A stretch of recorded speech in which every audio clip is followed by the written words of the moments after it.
Well, good evening, everyone, and welcome. I'd like to call the City of Homestead City Council presentation ceremony to order. Today is Wednesday, April 16th, 2025, and it is now 5:15 p.m. Let's go with the second presentation first. Will you be doing that, or the recognitions? Okay.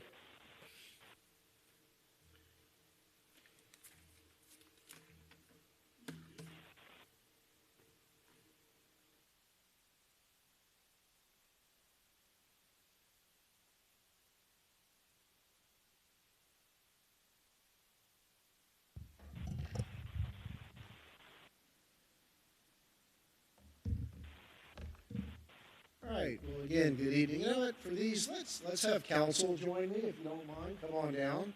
We're going to recognize some of our own here at the city. City staff wanted to do something for International Women's Month, which I think was the month of March, but better late than never, as they say, and had any city employee, I believe, who wanted to participate could do so. And they chose three women, four women, to be recognized in connection with that. So, in no particular order, Brandy McIntyre. Brandy, where's Brandy? Well, let's move on to Mrs. Sewell.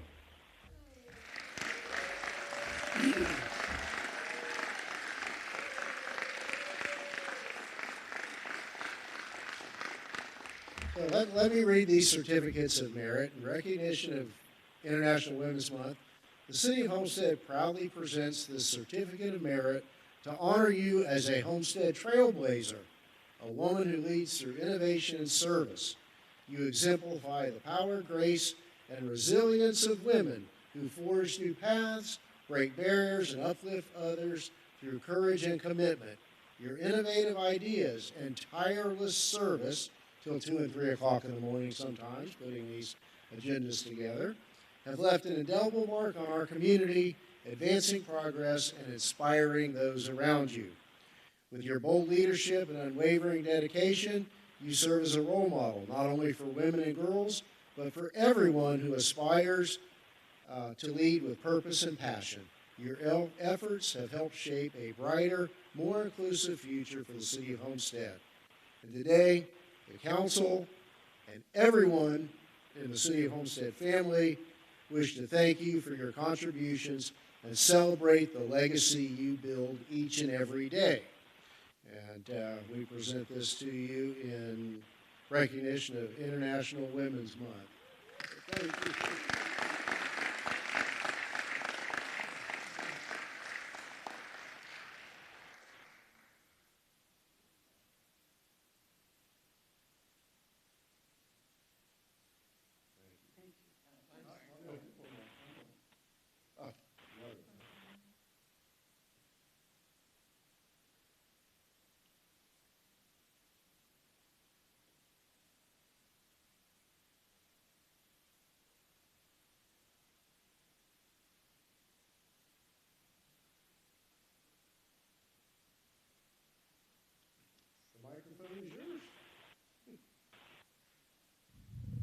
Mayor and Council, thank you. Thank you to our administration and to all of our colleagues. I thank you for the honor, and it's greatly appreciated.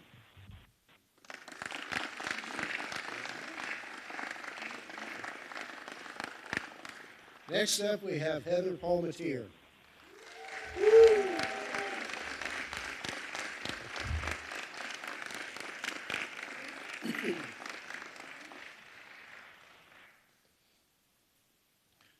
Not saying Heather's been here a long time, but she's one of the most senior. Come on over, Heather. And this is in recognition also of International Women's Month. The City of Homestead proudly presents this certificate of merit to honor you as a Homestead trailblazer, one who leads through innovation and service.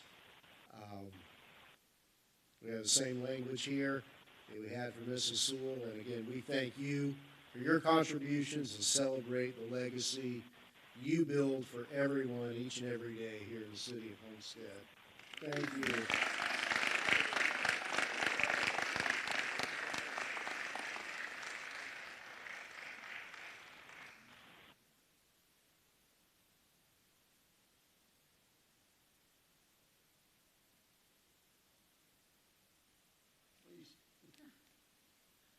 Mayor and Council and everyone I work with, thank you so much for this unexpected and much appreciated honor. Thank you.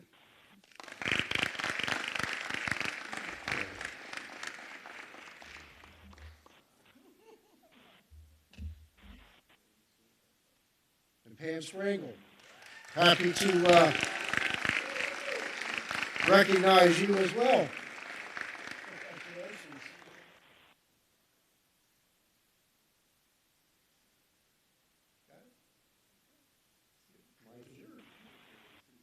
Thank you, everyone. I'm grateful to be honored with these wonderful women. It's a great privilege, and I thank you all.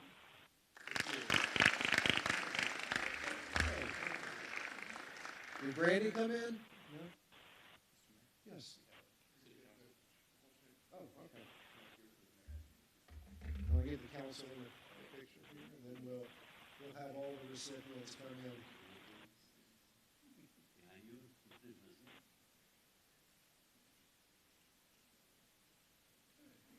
So why don't we move this? Down. You want to move the? Well, we'll get all the others. Yeah, go ahead and move that out of the way, and we'll get everyone in. All of these wonderful women who work so hard. Okay, one more for her.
Is there anyone here with us tonight with respect to the Fair Housing Month proclamation? This is something we're pleased to do each and every year to recognize our duty and our accomplishments in housing here in Homestead. So whereas April 11th, 2025 marks the 57th anniversary of the passage of the Fair Housing Act, which enunciates a national policy of fair housing for all who live in the United States. And the Fair Housing Act prohibits discrimination based on race, color, creed, religion, sex, handicap, familial status, national origin, and encourages fair housing opportunities for all citizens. And the City of Homestead, the United States Department of Housing and Urban Development, concerned citizens, and the housing industry are working together to realize the dream of fair and affordable housing for all residents. Whereas the City of Homestead is committed to highlight the Fair Housing Law, Title VIII of the Civil Rights Act of 1968, by continuing to address discrimination in our community, to support programs that will educate the public about the right to equal housing opportunities, and to plan partnership efforts with other organizations to help assure every American of their right to fair housing. Now, therefore, I, by virtue of the authority vested in me as mayor of the City of Homestead, do hereby proclaim April 2025 as Fair Housing Month in Homestead. Huh? Oh. Hi. Welcome. Please. I'm Secretary on behalf of Hope. So. Happy to partner with you.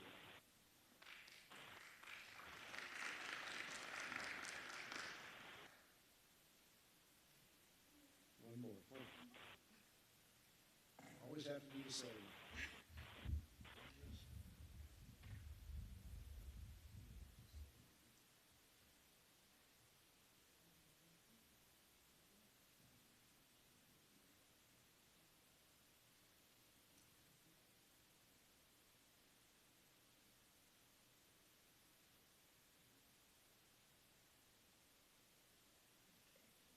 Yeah, we could eliminate this and really shorten tonight's meeting.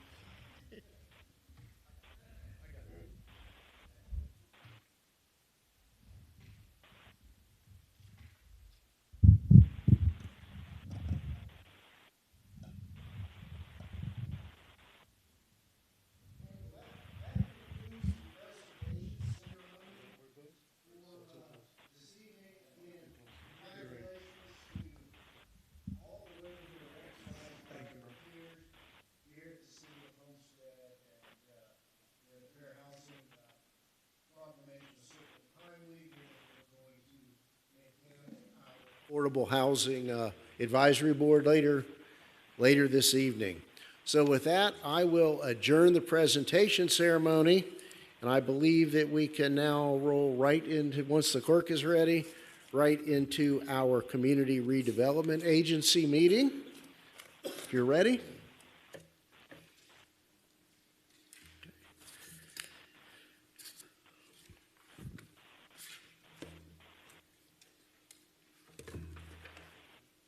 Ready? All right, good evening, everyone. I'd like to call the City of Homestead Community Redevelopment Agency meeting to order for the City of Homestead. Today is Wednesday, April 16th, 2025, and it is now 5:27 p.m. We have a roll call, please, Madam Clerk. Board Member Avila? Here. Board Member Davis? Here. Board Member Roth? Here. Board Member Bailey? Here. Board Member Cannavale? Here. Vice Chairman Fletcher? Here. Chairman Losner? Here. All right. Mr. Director, do we have any additions, deletions, or deferrals for tonight's agenda? No, Chairman Losner. Thank you. All right, tab 1, new business. We have before us the April 8th, 2025 minutes. I'll entertain a motion for approval of those minutes. Moved by Board Member Roth, seconded by Board Member Cannavale. There are no questions or comments. All in favor? Any opposed? Our next item is tab 2, car number 4573, issuance of a 163 notice to dispose of CRA property. Mr. Director. Good afternoon, Board. As you may recall, at our meeting last week, you moved to accept the conveyance of a property owned by the city at 595 Southwest 4th Street, adjacent to a CRA-owned property, which was done with the intent that we would move for a disposition of that. So this is that 163 notice following that movement last week. Good, thank you. Any further background behind the notice, or we just need to get it off the books? I think it's two properties that are in an area that has some interest and activity, and it's a good start for us to begin disposing of our properties. Agreed. Any questions or comments from the board? All right, let me open the public hearing. Is there anyone wishing to speak on this matter? Seeing none, I'll close the public hearing. Do we have a motion to approve car number 4573, issuance of a 163 notice, moved by Board Member Cannavale, seconded by Board Member Bailey? This one calls for a roll call vote, Madam Clerk. Board Member Davis? Yes. Board Member Cannavale? Yes. Board Member Roth? Yes. Board Member Avila? Yes. Board Member Bailey? Yes. Vice Chairman Fletcher? Yes. Chairman Losner? Yes. Motion carries. Thank you. Mr. Director, anything further from CRA? No, sir, that concludes the items for this meeting. All right. I'll open the floor for any general public comments with respect to CRA, Community Redevelopment Agency issues. Seeing none, I'll close the public hearing and ask for a motion to adjourn this meeting. Moved by the Vice Chair, seconded by Board Member Cannavale. All in favor? Any opposed? Meeting adjourned. In just a moment, we will move into the local planning agency meeting just as soon as I get the signal from the clerk that we are ready to shift gears.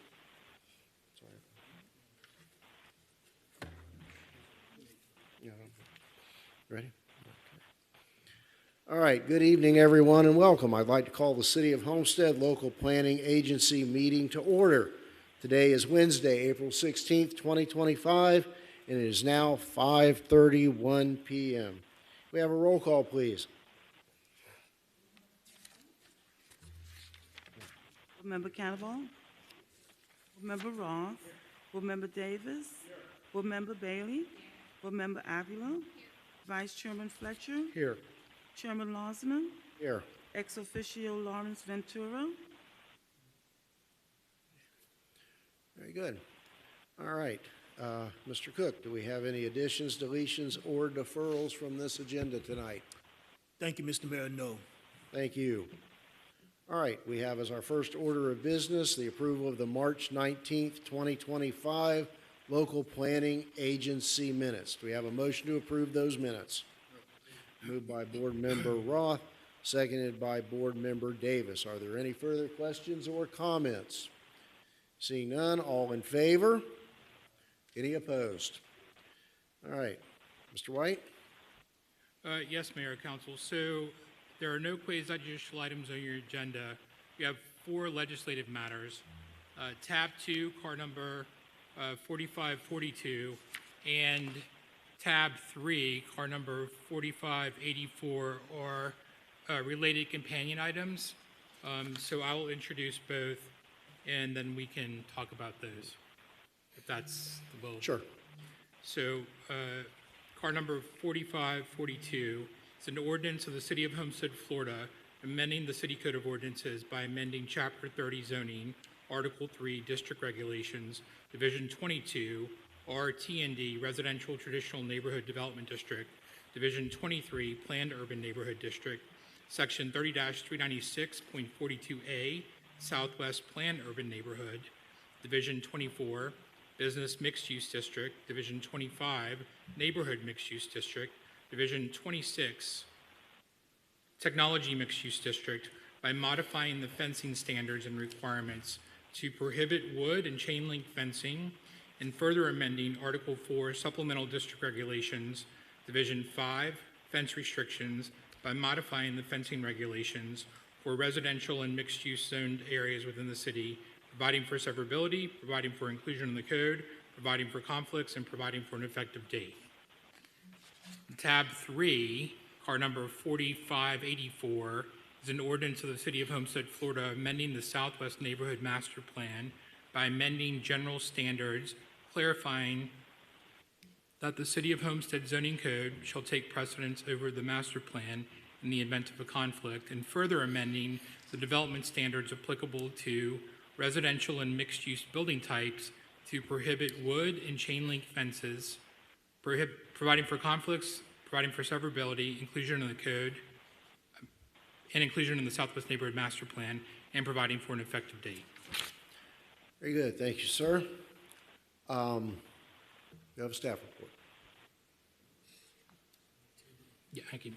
So, Mayor, what these proposed ordinances do is go through and amend the fencing regulations to no longer allow for wood or chain link fences, new wood or chain link fences in residentially zoned or mixed use areas within the city. And so the ordinance throughout basically accomplishes that and provides for, you'll see strike through and underline, where wood fences are prohibited and chain link fences are prohibited. And then instead of chain link and wood fences, it also stipulates and provides that composite or PVC or other types of alternative materials would be permitted for those types of fences. Right. And typically, we don't have encompassing discussion about these items at the LPA, but since they're legislative, let's go ahead and tie up these loose ends so that we can move through to the council meeting. First, a point of clarification is that this only means no new permits will be issued. Existing fences are not impacted by this. Obviously, we have a hurricane or repairs are needed that would trigger the issuance of a new permit, they would have to be replaced with a different product. Correct, Mr. Wright? Right. So an existing wood fence or chain link fence, if you all approve this, right, those would be deemed non-conforming structures. And then pursuant to your non-conforming regulations, and I'm paraphrasing, but basically you would be allowed to come in and repair a fence up to what we call the 50% rule. If you voluntarily knock it down or take it down or it's destroyed and it exceeds 50% of the cost associated with that, then you have to comply with the new rule, which would be no wood fence, no chain link fence. Thank you. So as this has moved through the process, there are a couple of issues that have come up that I would like to address. And I asked for this item, and I view this in terms mostly of aesthetics. I mean, certainly I see it predominantly on the west side of our community, and no offense intended to the code enforcement side, we don't have enough time or people to deal with the number of fences that are in disrepair.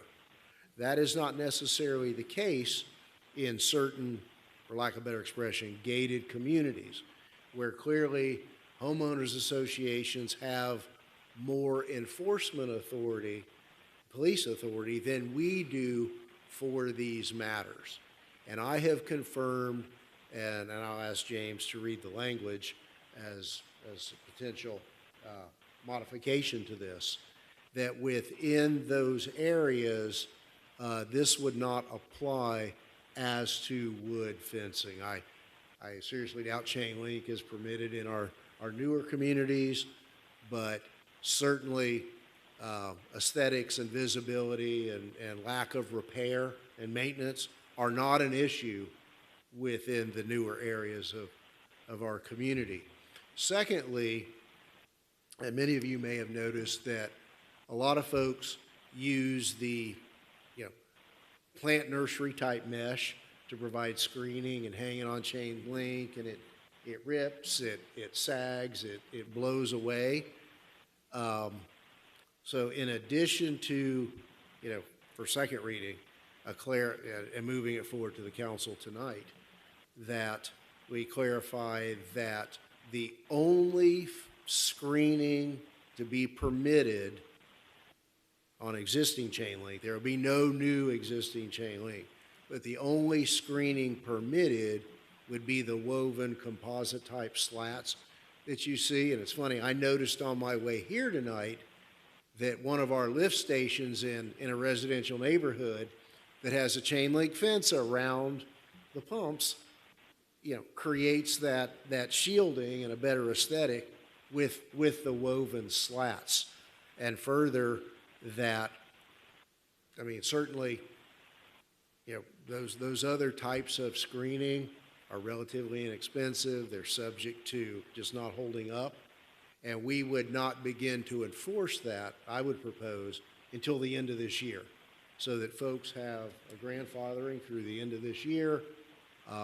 There probably aren't that many, but there are very visible when you see that. So James, if you could talk about some of the language that I would ask that we insert as this goes forward for those two items. Certainly, Mayor. We could add language for second reading or to move this on to for consideration by the council.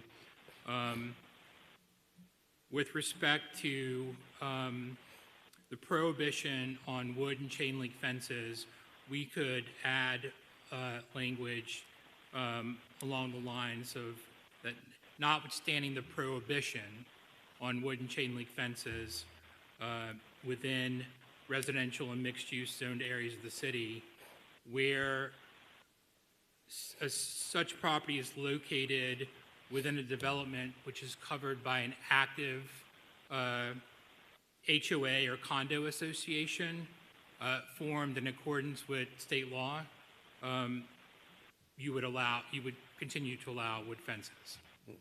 Right. Now, And and to clarify, chain link is not going to be in that exception, only wood fences. Correct.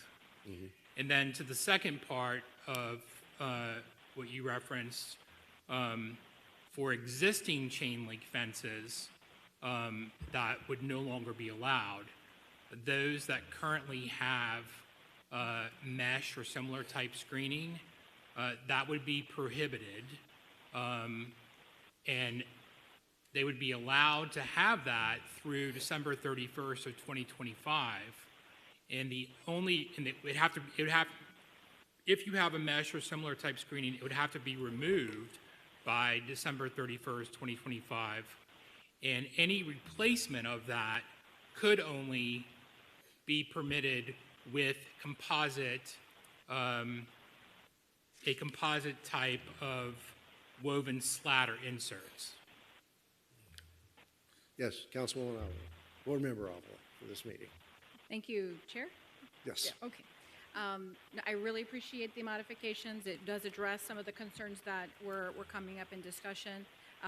One clarification with regards to, for example, CDD entities. They have used a chain link fence type for perimeter control, but they have camouflaged that with hedging, heavy hedging. And so you don't necessarily see the chain link fence. So would this immediately require, upon the deadline of the December 2025, for that to be changed? No. Or, okay.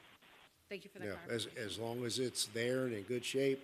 Yeah, I have a chain link fence. I'd like to make it go away someday. Right. But no, what's there now can remain for its lifetime. Thank you. And in the spirit of the changes in general, I support the item. I think it allows for a phased approach for an improved aesthetic throughout the city. And in the event of a catastrophic hurricane where fences go down everywhere, insurances will kick in.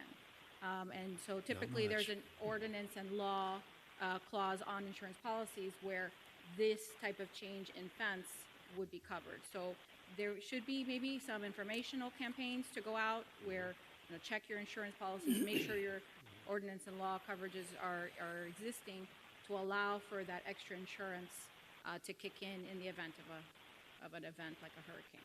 But cross our fingers, 30 years later, we haven't had such an event, and I hope we don't have No, one again. don't jinx us, but I think the value of a community, the aesthetics is very important. And I do have, and sorry, one more thing I want to say. For those cases where a permit has to come in and there is a challenge with a person's ability to afford a composite fencing, do we have grants? Do we have the ability to help get them some preferred pricing with the City of Homestead, or just something to give them an opportunity to be in compliance but be able to afford to do so at the same time? Like, is there anything we can do to help in that aspect? Yeah, good evening. Good evening, Mayor and Council. This is City Manager. Currently, there is no earmarked grant application process for private property, fencing. Typically, the CRA used to have some kind of grant opportunity for folks, and we will explore the opportunities elsewhere and see what we can do in terms of that. Thank you. I do look forward to seeing that. I think it's a good opportunity where we can partner with our residents to make our city more beautiful. Thank you. Very good. Thank you. Was Board Member Cannonball, were you just agreeing or did you have a comment? Okay. Vice Chair Fletcher. Yes, thank you, Mr. Mayor. Just for clarification, this does not include construction fencings on temporary sites. And then I would like to see if we could look at, I know there are some retention ponds throughout the city that have a small chain link fence around them.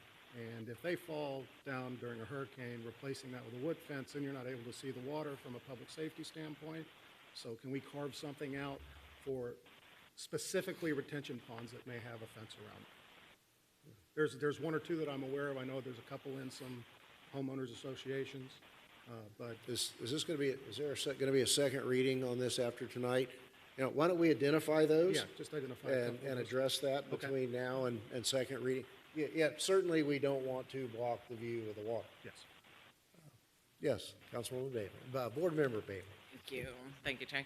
I had a similar concern, and that was in alleyways. So for example, behind, This is residential and mixed so use. absolutely no, okay, so Washington Avenue, behind any of the businesses would not.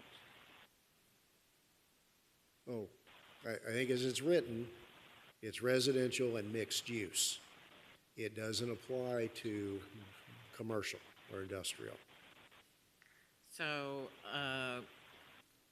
an alleyway, for example, behind Chrome Avenue, if that lot is zoned mixed use, I'm curious if that would affect any of the businesses.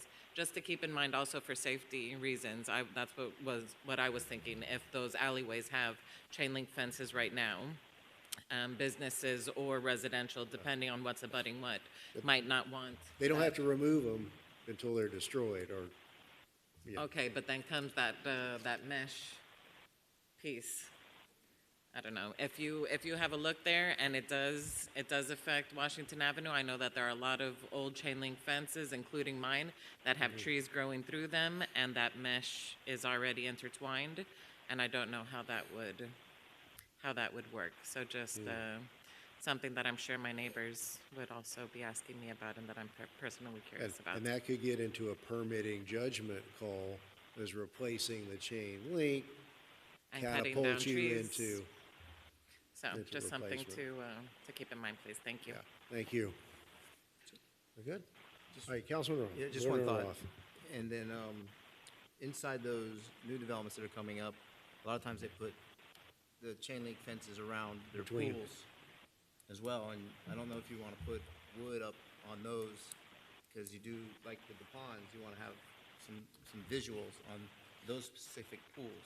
Now, you could require them to go with not the slats, but the, what do you call it? The Picket type? fence that's not chain link, but some of them have that. So just, as long as they understand, especially when they come to us, we can explain it to them. You can't put chain link, but you have to put a different type of fencing up around to protect those areas. And I think you brought up a good point too. A lot of them use the chain link perimeter fencing. In fact, I think the new one on Maori and the D.R. Horton project is a chain link fence that they've put up there as well, along with their little pillars or whatever. So and it's decorative and it's protected by. Well, and they have the chain. option to do, aluminum that looks like wrought iron rather than chain link, Right. which would Which would create be the the same open thing as- effect around pools and the perimeter fencing. Yeah, as long as children are protected. That's all. Yeah, that's the main thing absolutely is so. what it is. Absolutely so. All right, cool. All right. All right, thank you. All right, so would someone like to move this subject to the amendments or the comments we heard tonight?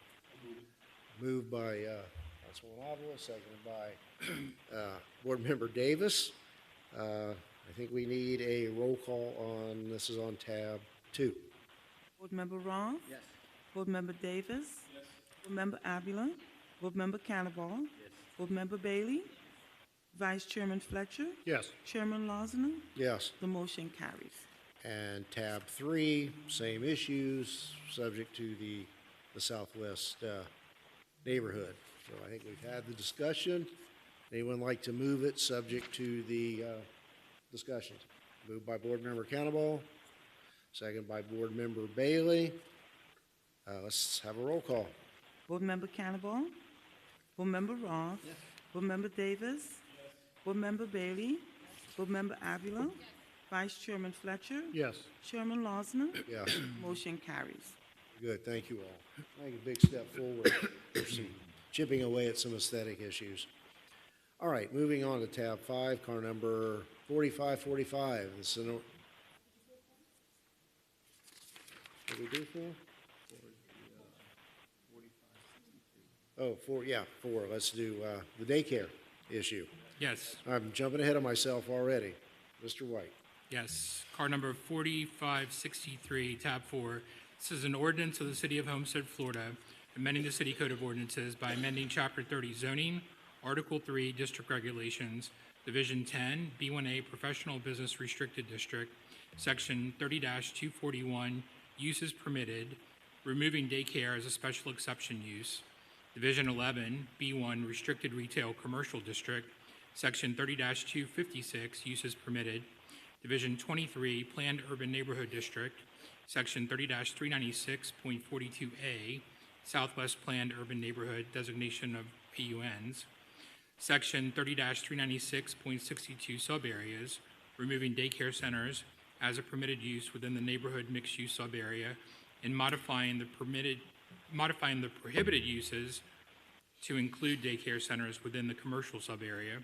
Division 24 Business Mixed-Use District, Section 30-396.501 Uses Permitted, and Division 25 Neighborhood Mixed Use, Section 30-396.532 Uses Permitted, removing daycare centers as a permitted use, and Article 4 Supplemental District Regulations, Division 8 Special Exceptions, Section 30-531 established relating to daycares, providing for severability, providing for inclusion in the code, providing for conflicts, and providing for an effective date.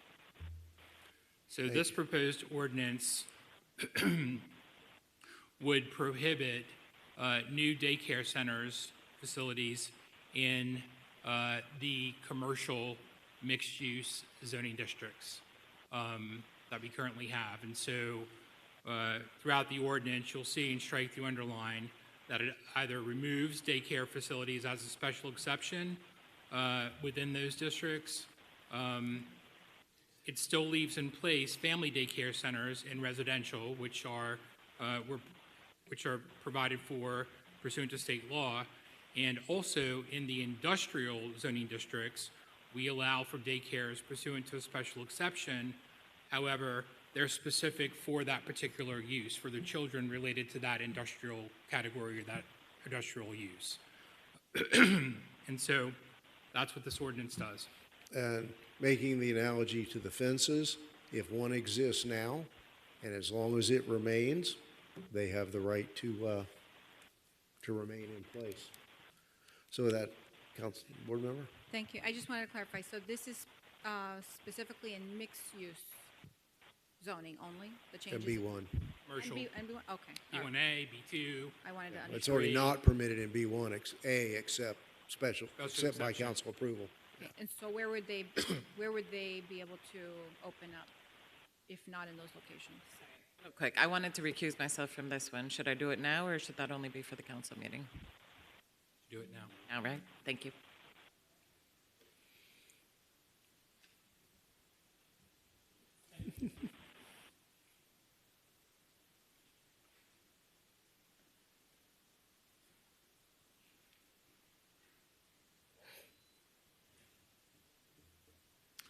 So to answer your question, basically, they would no longer be permitted within any of the commercial, the commercial zoning districts or the mixed-use zoning districts that we have.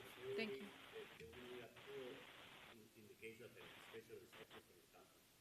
That's for industrially zoned areas. We're not prohibiting it, but right now, we still have council approval for industrial area.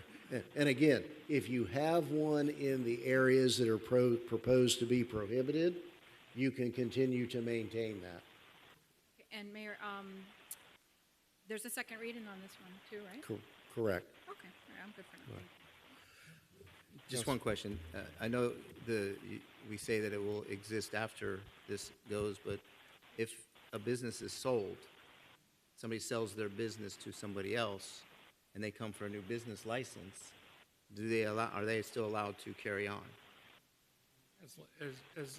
As long as that use hasn't been abandoned and hasn't been dark for longer than 90 days, then person A could sell it to person B, and it could still exist as a daycare facility. Okay, that's fine. Good. Thank you. Yeah, we won't readily see the impact of this, but this is for the future. Yeah. Any further questions on this side? Just curious, Yes. do we know how many exist within those areas that we're modifying tonight? Now, let's get that for second Just reading, just curious, just yeah. to know. Yeah, just curious. Just to know. All right, so, did we have a motion? A move, and seconded by Cannonball? If there are no further comments, we need to have a roll call vote. Board Member Davis? Yes. Board Member Ross? Yes. Board Member Cannavale? Yes. Board Member Avila? Vice Chairman Fletcher? Yes.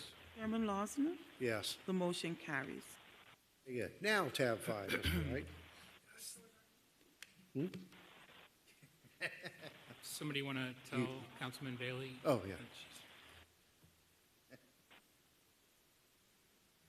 Here. There's still a reliever out there. So tab 5 is car number 4545 is an ordinance of the City of Homestead, Florida, amending the City Code of Ordinances by amending Chapter 23, Signs and Advertising, Article 3, Signs, to address current case law requirements and to establish specific standards and regulations related to signs, providing for conflicts, providing for severability, and providing for an effective date. So essentially what this ordinance does is it primarily deals with modifications and changes to temporary signs that are required, that we are required, and that's pursuant to Supreme Court case law that basically stipulated that municipalities can no longer treat temporary signage based on the content or the message, in that it needs to be content neutral, in that we can no longer regulate temporary signage based on that content. So political signs, ideological signs, any type of temporary sign has to all be treated the same. So we still have the ability to say in residential, you could have this, in non-residential, you could have this, but in those categories, you have to treat those signs similarly and on the same basis.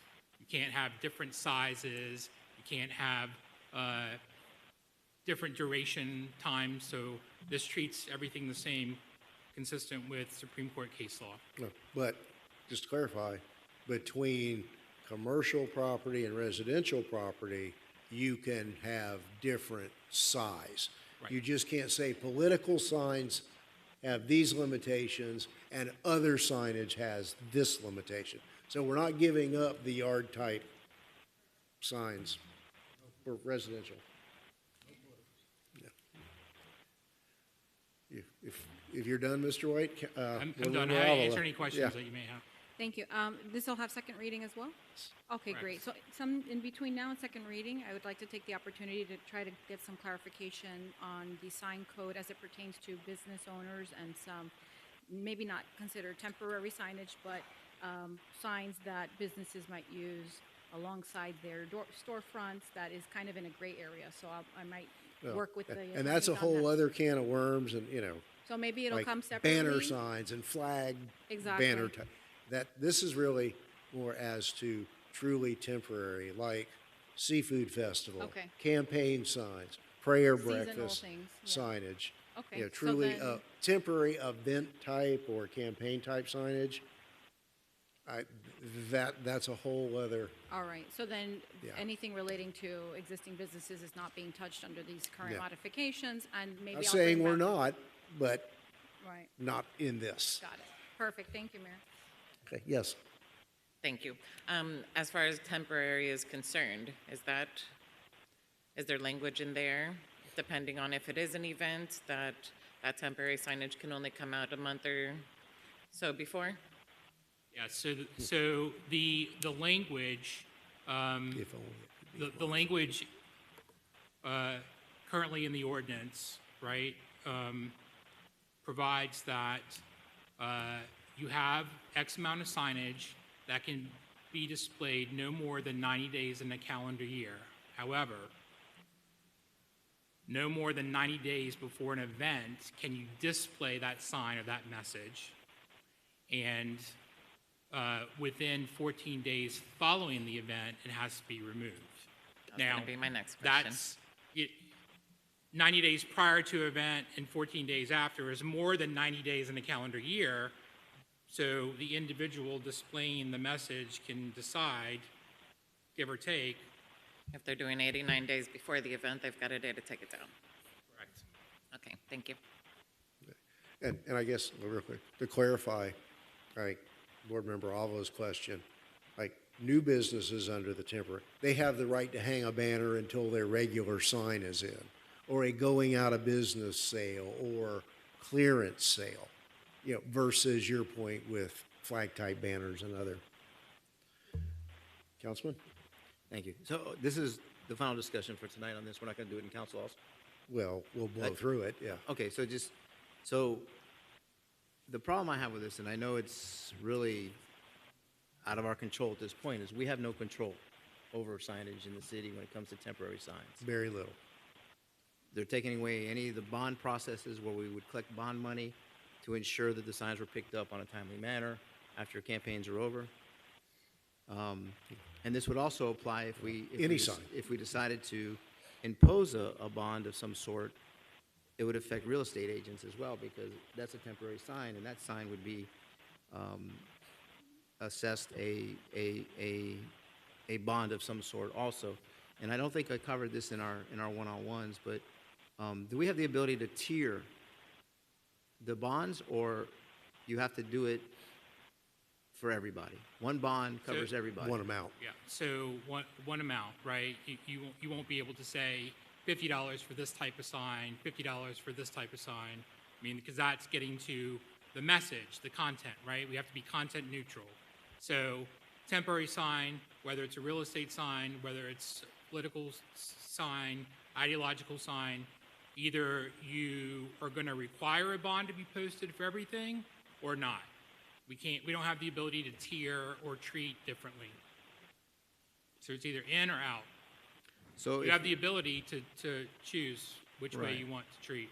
So just in my thought process, if we imposed a bond of some sort, who's going to regulate that? I mean, I don't think code would be able to go through every community and look at who's got a real estate sign in every yard.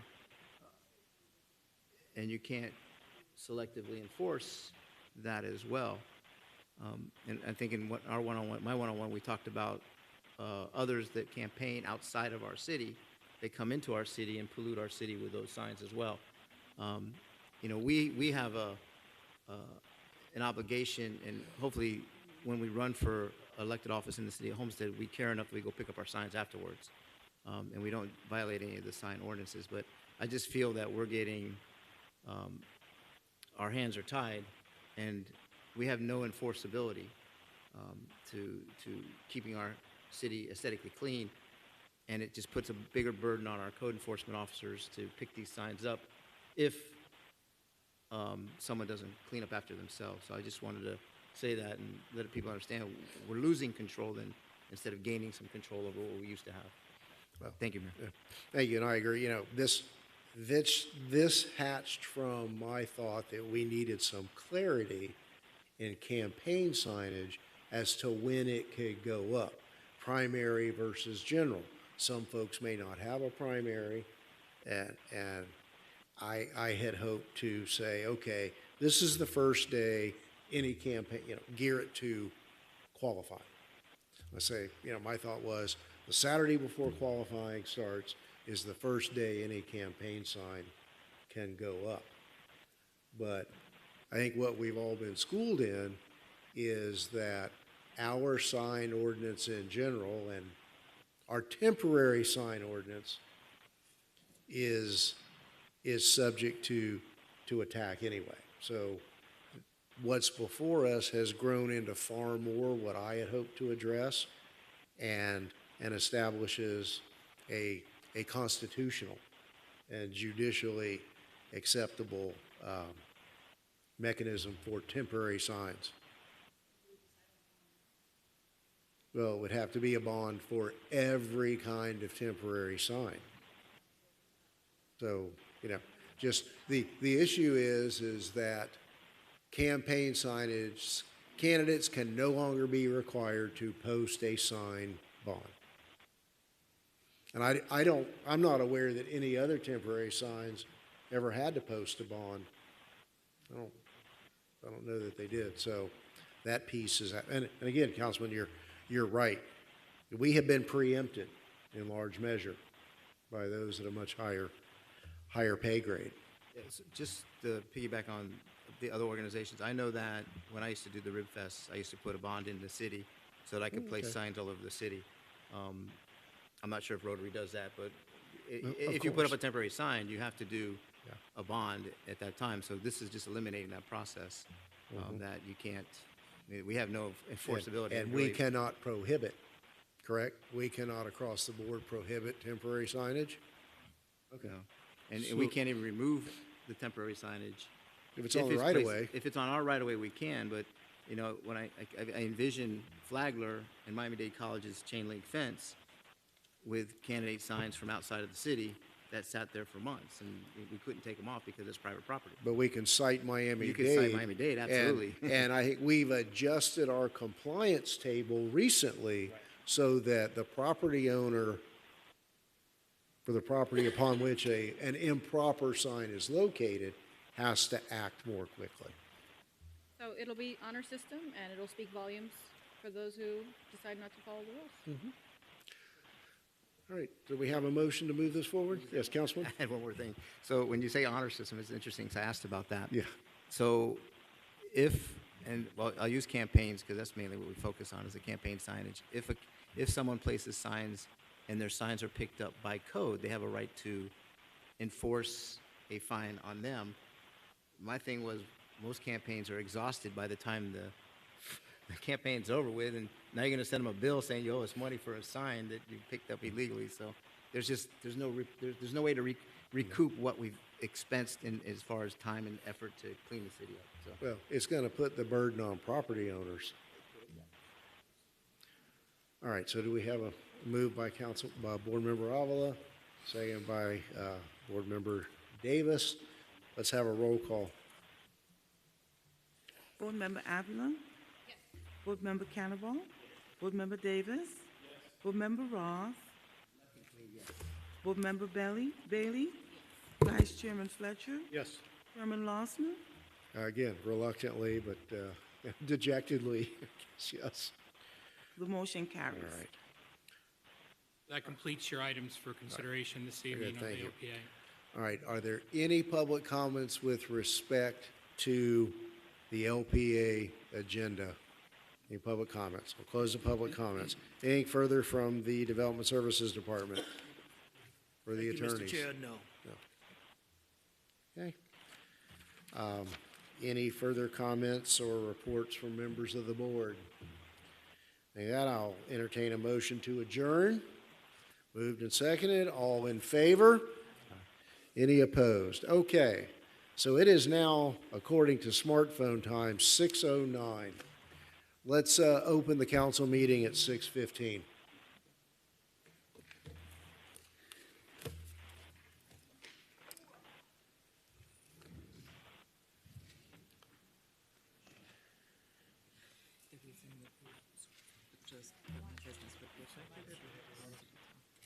No, just that if you have the conflict of interest, you can just say something like that. Okay. It was my first one. Yeah, you've been here for a while. There's always a first time for everything, I right? didn't think I'd ever be that important. You're funny.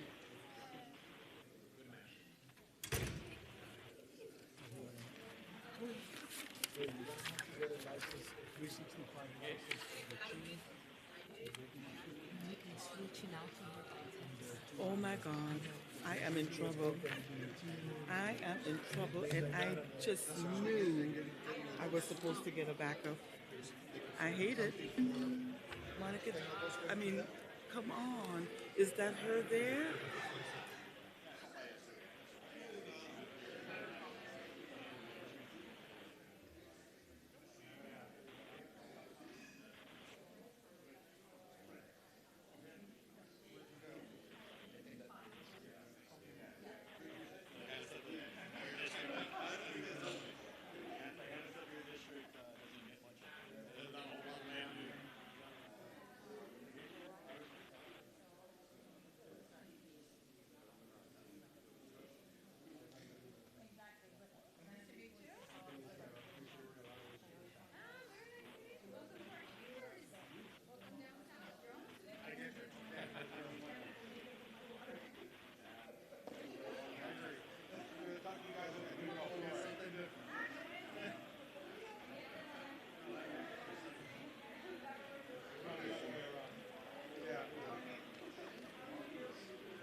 We're going to the front of the agenda with that.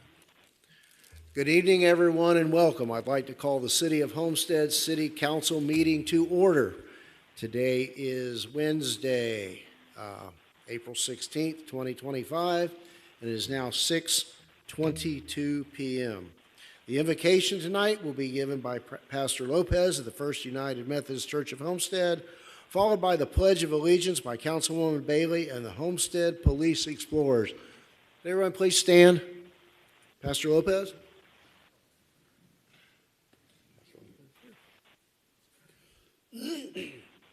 Pastor, there he is.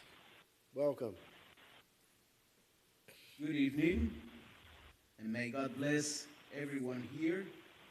I will start by reading a psalm. It's Psalm 111, and I will do it in the name of the Lord. I will extol the Lord with all my heart in the council of the upright and in the assembly. Great are the works of the Lord. They are pondered by all who delight in them. Glorious and majestic are his deeds, and his righteousness endures forever. He has caused his wonders to be remembered. The Lord is gracious and compassionate. He provides food for those who fear him. He remembers his covenant forever. He has shown his people the power of his works, giving them the lands of other nations. The works of his hands are faithful and just. All his precepts are trustworthy.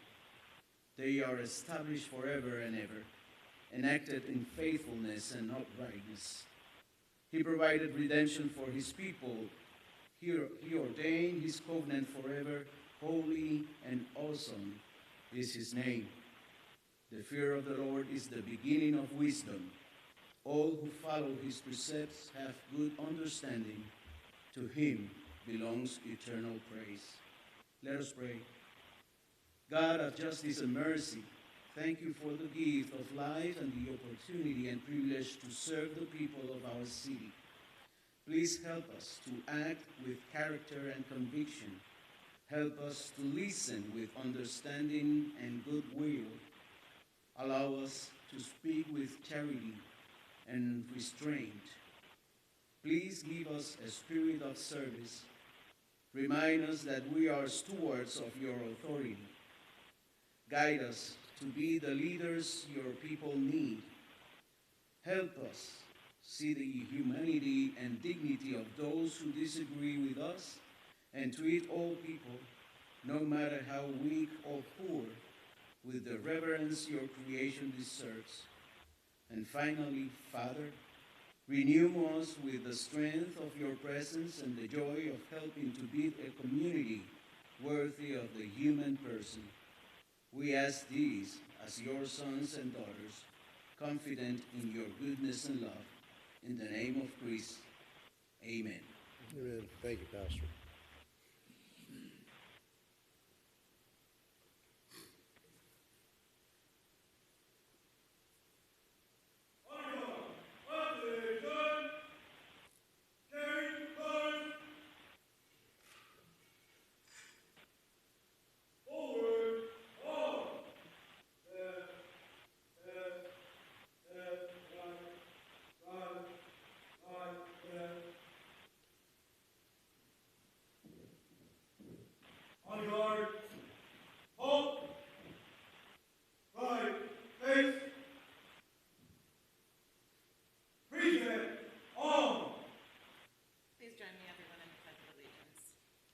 Pledge allegiance to the flag of the United States of America and to the republic for which it stands, one nation, under God, indivisible, with liberty and justice for all. Order, all. Left, face, forward, all.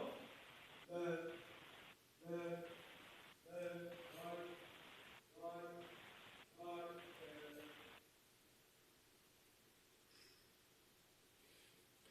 Thank you all. Please be seated.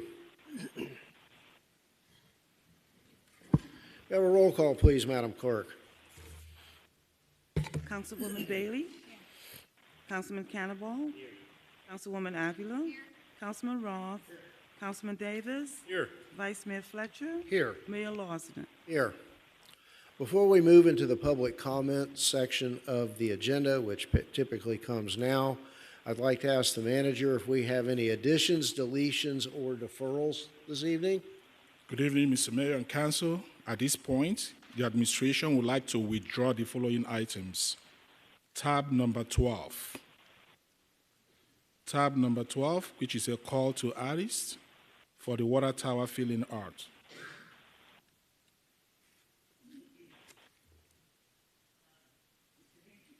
And also tab number 26, which is the Galaxy Lights for the Cybrarium. We'll be coming back at a subsequent council meeting with replacement items. And that will be it. Thank you.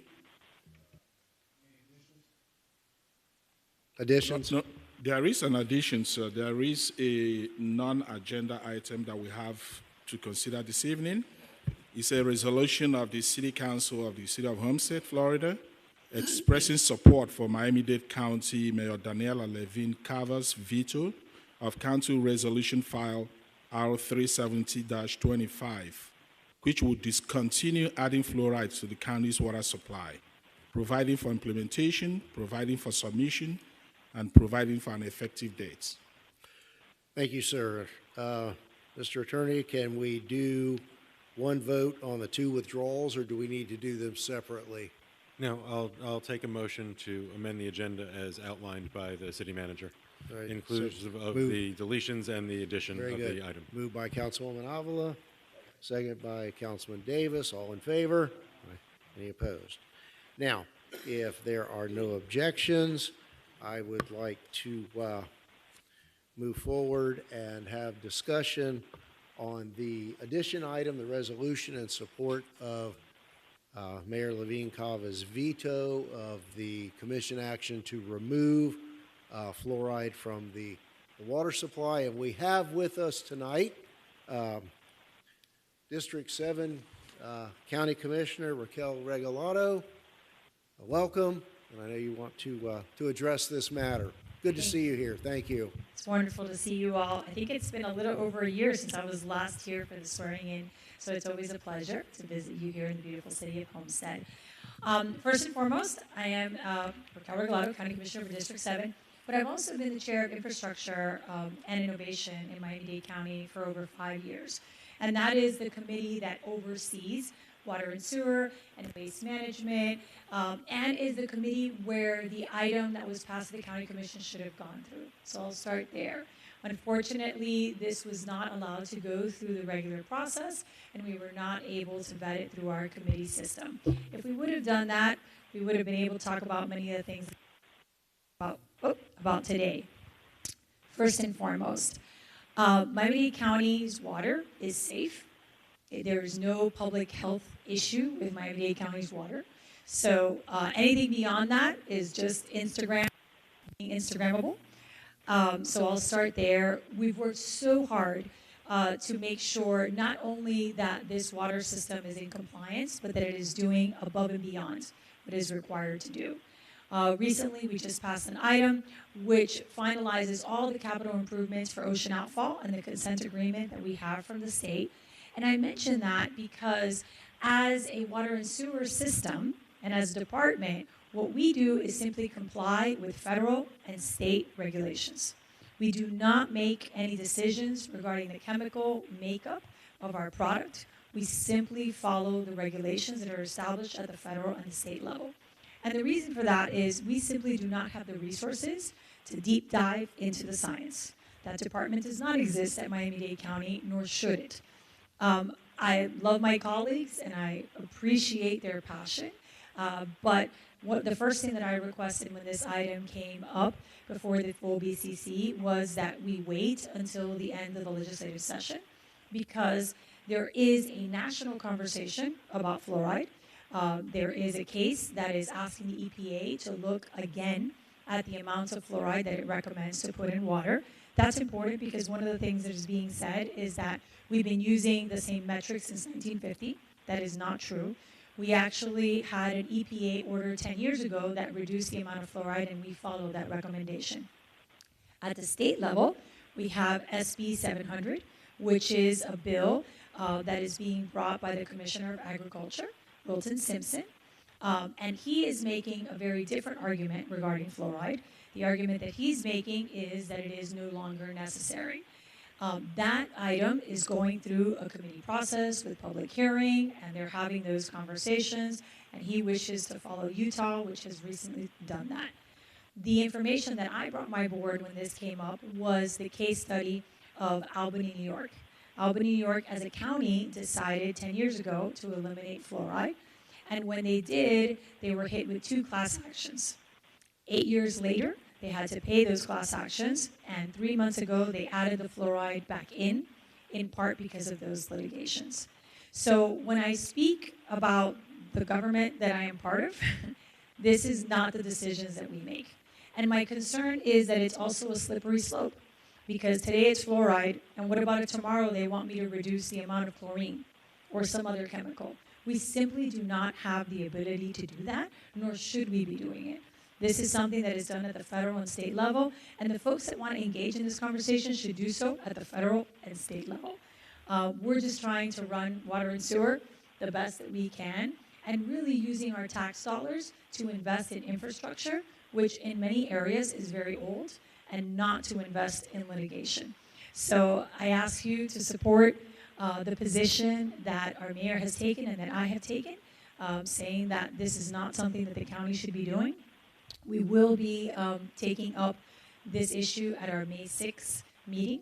So I thank you for speaking on this now, because one of the things that I brought up at our meeting when this came up is that notice had not been given to our municipalities who are impacted. And second of all, as the provider of water to municipalities like yourself, we have a contractual obligation to tell you when we make modifications, and we have not followed that. So one of the things that we all have to look at when this is all said and done is modifying those water agreements, because notice is important, and Miami-Dade County Commission should not be making decisions on water without following state and federal regulations that impact particular municipalities without their consent. So I'm here to answer any questions that you have on fluoride or on the process or water and sewer generally. Well, thank you, Commissioner. That was the best thumbnail synopsis of how we got to this point tonight that I have ever heard articulated. I'd like to open the floor to my colleagues for any questions. Councilwoman Bailey. Thank you, Mayor. Thank you so much for coming tonight. I actually had under my business at the end just to put it out there and invite you all to do some research. Obviously, being part of a daycare, I've gone through all these issues with vaccines, and I just feel like this was getting close to something similar. I absolutely don't know enough about it, but what scares me the most is that I feel that our underserved communities would be the ones that would be affected the most. So I was surprised that it was being discussed on a county level. So thank you for being here, and I hope that we can all take some time and make sure that we are making the right call, and our kids that are not going to the dentist as often as they should, or for whatever other reason, aren't missing out on this that has, for me at least, what I've known is proven to do some good for the last, I don't know how many years. So thank you. Thank you, Councilwoman. Vice Mayor Fletcher. Yeah, just quickly, I appreciate Commissioner Regalado coming down and telling us that the Miami-Dade County water supply is safe, but we should also put out the same statement that our City of Homestead water is also safe. So if I may, Vice Mayor and Mayor and Council, it is very important to note on the record that the City of Homestead also includes fluoride in water. More importantly, at the same level or less than what the county is doing. So the City of Homestead water is also safe. However, let me point out something very critical here. The City of Homestead water supply has a constructive use permit that is issued by the county and the Department of Health. I'm kind of worried that if we don't take a position, county can impose the requirement to take out fluoride in water from Homestead. And that has unintended consequences that has been articulated already. And we need to ensure that there is scientific and medical and healthcare basis for decision making. that has to do with public health, not just elected officials alone. There needs to be public input, there needs to be elected officials' recommendations. However, it has to be founded on sound medical and scientific basis. So, with that in mind, I will ask to urge the council to pass this resolution, and also to note that our level of fluoride in our water has consistently remained very minimal. And one important fact that most people don't realize, there is fluoride naturally occurring in water. Whether you add additional fluoride or not, there is already fluoride in your groundwater supply. So it will create additional costs if we were be mandated to remove the naturally occurring fluoride. That's an additional cost to the city. So this is one of those law of unintended consequences, an unfunded mandate that is going to lead to us and budgetary impact. Thank you. Thank you. And I will add that. Thank you, Mr. Manager. Yes. Just really quick, I will add something, and the manager's completely correct. And that's one of the things that we talked about after the meeting with our attorneys, is our powers under home rule. As you know, we have superpowers under home rule, and there are concerns about that because the board did not speak as to the application of this. The other point that I think is important is that fluoride is natural occurring, like the manager said, but it's also in our bottled water. And it does not have to be called out unless it is above the amount that the federal government recommends, which we are under. So then you get into the slippery slope of it. And if we are going to make a decision regarding fluoride, then we have to apply that across the board. And that is not what's happening in this case. Okay. Any further? Thank you, Councilwoman? Mayor. I will be happy to support the resol tonight. I grew up in the 80s and 90s drinking out of the garden hose, and it turned out fine. But aside from that, I definitely agree we should be waiting to see what happens with these other cases and challenges, and we can make those decisions later with the scientific information that we need. And I thank you very much for bringing this to us. This is the first time I heard about it, so thank you. Thank you all, and I thank you, Commissioner. And I just want to add, process is oftentimes a burden, but it is very important. It's there for a reason. And to skip process and ignore so many steps, and I'll say it for political showboating, we need to go back and reset and look at this holistically. It may lead to a conclusion that something needs to be removed or reduced, but I hope that we can help push the reset button on this issue in Miami-Dade County. So, Councilwoman Avila, you'll move this resolution. Second by Vice Mayor Fletcher. Let me open the floor very quickly to public comment on this item. Okay. Seeing none, I will close the public hearing, and if there are no further questions or comments from council, let's have a roll call vote on this resolution supporting the veto by Mayor Levine Cava of the fluoridation issue. Councilman Cannavale? Yes. Councilwoman Avila? Yes. Councilwoman Bailey? Yes. Councilman Davis? Yes. Councilman Ross? Yes. Vice Mayor Fletcher? Yes. Mayor Lossner? Yes. The motion carries. Thank you. Hope it helps. It will. Thank you so much. Have a wonderful evening. Thank you.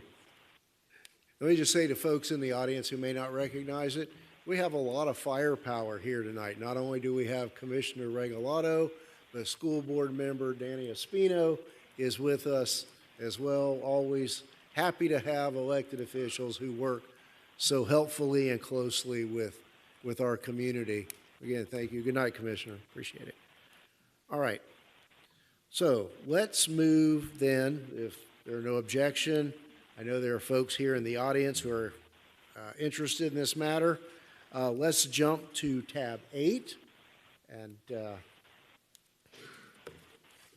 whoever needs to kick that off, let's come back to that. We'll come back to that. We'll come back to the general public comments. Let's jump to tab 8.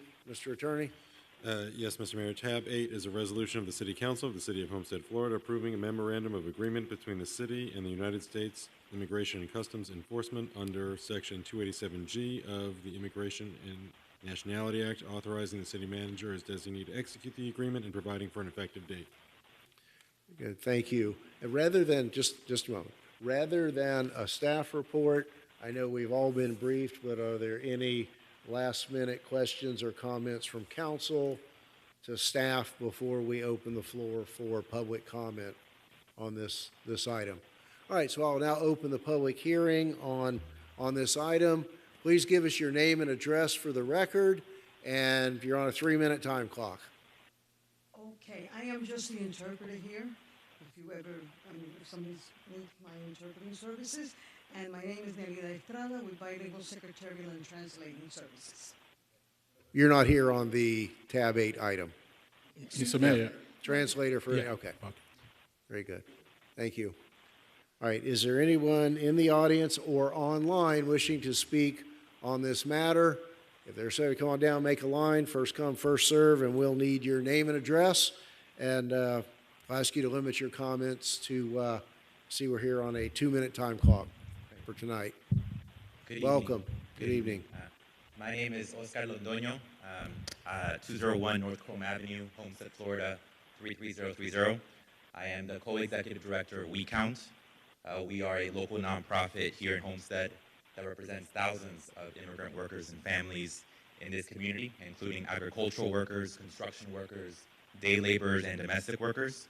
I am also the co-executive director of WEPA, our organization's electoral arm that mobilizes local residents and voters here in Homestead through civic engagement and education.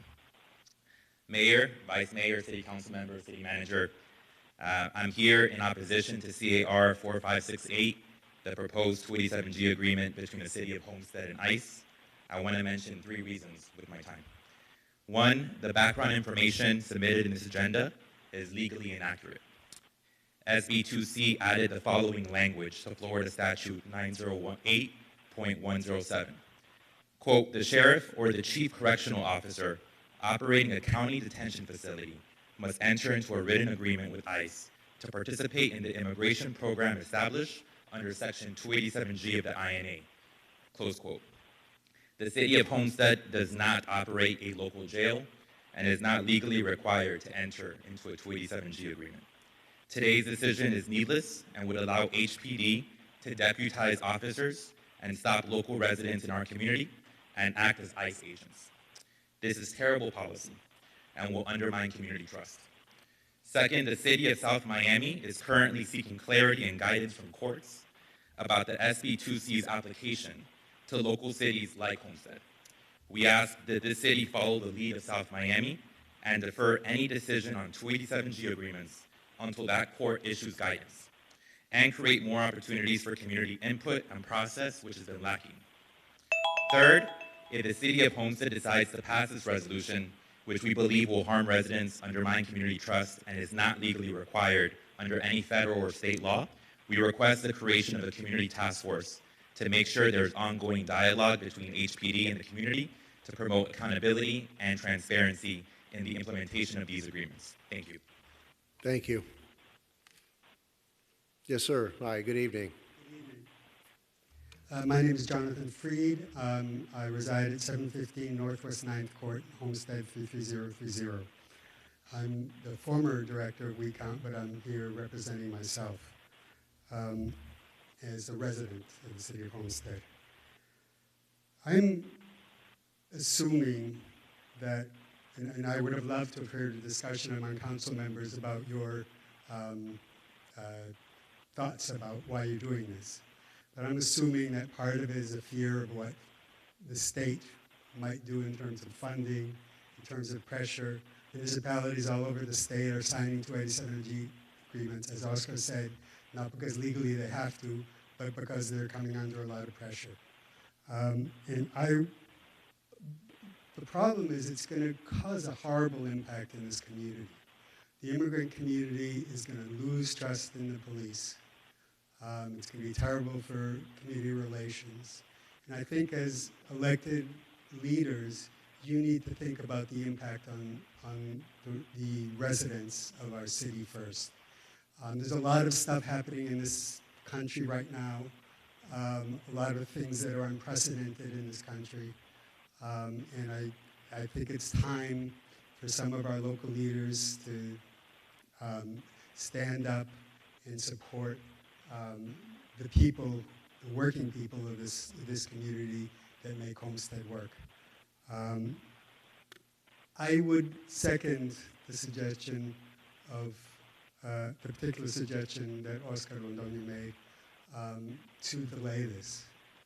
I think that the city of South Miami has asked the court to clarify whether they are legally required to enter into a 287G agreement. And it makes no sense if you're doing this because you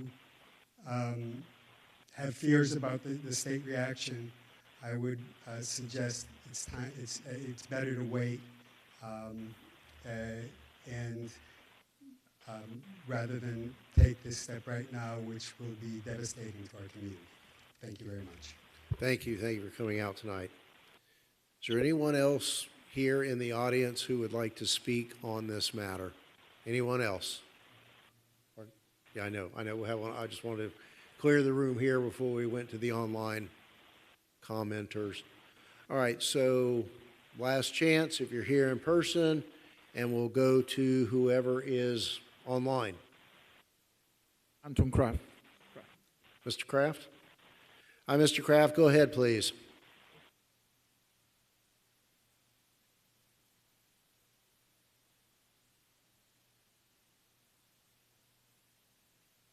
Mr. Kraft, are you there?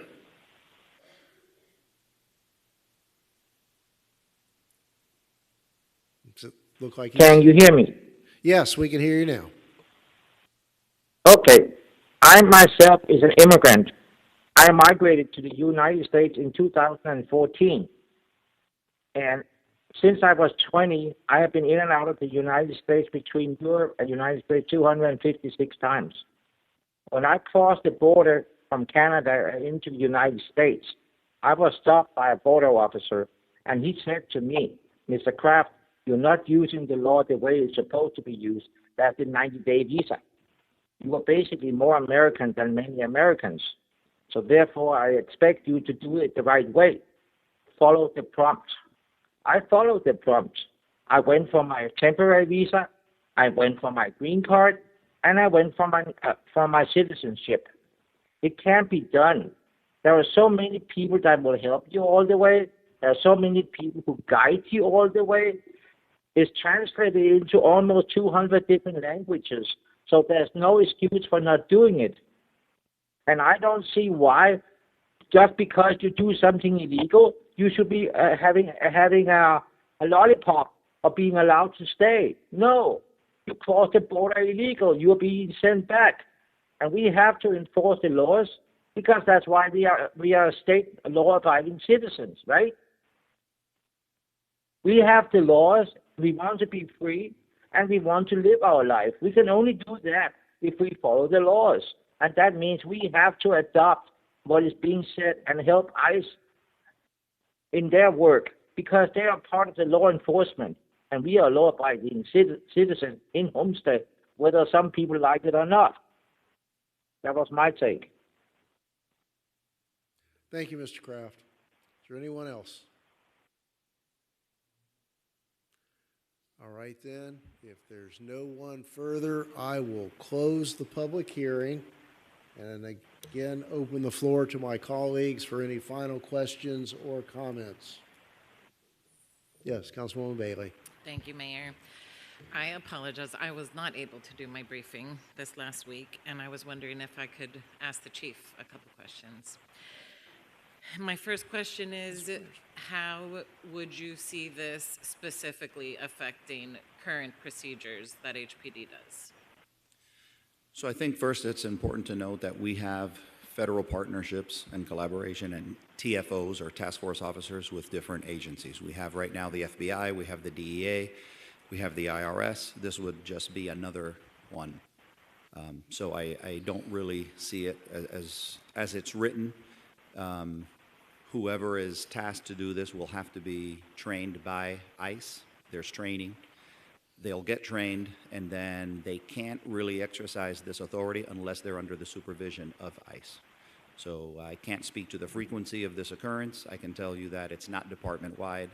It'll be, the initial law gave some guidance, or actually made a requisite of a percentage of the population of the department, and this one does not. That is pretty much what I was thinking and I was hoping. And I think I really appreciate you being out here for We Count. We're in Together for Children together. And I really appreciate all the work that you do.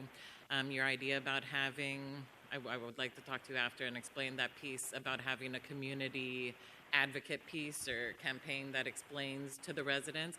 I think we're in a very unique position that we can make sure that our families understand that there's no additional reason to be afraid. And RPD, as far as everybody that I've spoken to, they would. It's a touchy one. I know countless families that are so afraid, and yeah, I don't know. I just worry that this will change the way that the officers that I personally know and have heard stories from them, that it will never look like some of the scary things that we see, that this would change that. Yeah, I don't know what else to say, but I think for that I would be a no on it. Thank you. Thank you, Councilwoman. Councilman Davis and then Councilman Roth. Thank you. And thank you very much to our friends from We Count to come out here. I've dealt with you and your predecessors for many years, and thank you for your support within our community. I did have a question for you, Chief, regarding the role of the police versus the role of ICE. Okay, and I agree with my colleague that there's a lot of concern within the community, but it's not always properly founded. You know what I mean? But I get the concern, and therefore it's real. What is the difference between what the police does and what ICE does? So police generally, we're tasked with public safety and protecting the community. That's what we do. I have a vested interest in ensuring that no one is afraid to call the police, that no one is afraid to, if they're a witness or a victim of a crime. And you know, this wouldn't limit that thought, right? Now, ICE, generally, they have a different responsibility. It's still law enforcement, and their responsibility is a little bit different. We don't know to the degree yet, only because, like I said, we haven't had the training. The training is going to talk about liability. The training is going to talk about, you know, the authority granted to the officers. But also, you know, what I will continue to say is it's not department-wide. The only people that are going to be granted the authority are the people that are trained and authorized and under the supervision during those, you know, during that collaboration. I think what we're saying then is a generalization, I mean, just a very simple generalization. You worry about crime, ICE worries about immigration status. Yes. I mean, that's a kind of a very, very general way to say it, though. Definitely. And so when you've found someone, whatever, you've arrested someone, it's because they committed a crime, not because you're going out and seeking illegal aliens within our community, correct? Correct. In the current structure right now, we are not looking for immigration status. It's not what we do. And a final question, you mentioned the FBI, other federal agencies that you partner with. And I know that also includes non-federal agencies like Monroe County and Miami-Dade, what have you. How long have those relationships, more or less, I know they're all different, but more or less, how long have those relationships been in standing? Some of them for over 10, 15 years. But these are long-standing relationships. Right. Thank you, Chief. Councilman Roth. Thank you, Mayor. Chief, this comes up every couple, 3 years, and the community starts to get nervous about what the implications are of being here and whatever status they're in. To be even more clear, We are only to assist ICE if they call upon us. If they need assistance with manpower to go in and get somebody who is a real bad dude or bad lady, ours is not to go around and round up people and take them to an ICE headquarters or whatever they take them to. I want to hear some things that you can assure the citizens in our community that that's not our role if we sign this agreement to round people up and take them to ICE. Now, if they find themselves in a situation where they've committed a crime within our city, I think all bets are off at that point. If they are wanted, or if they need it, or if they have a status, and I'm not sure what that process is, how when you take a prisoner in and they can't identify themselves, or they don't have a driver's license or any ID, that in upon itself is also breaking the law. So I think what they need is some reassurance that we're not going in and doing this ourselves. We are simply assisting another agency.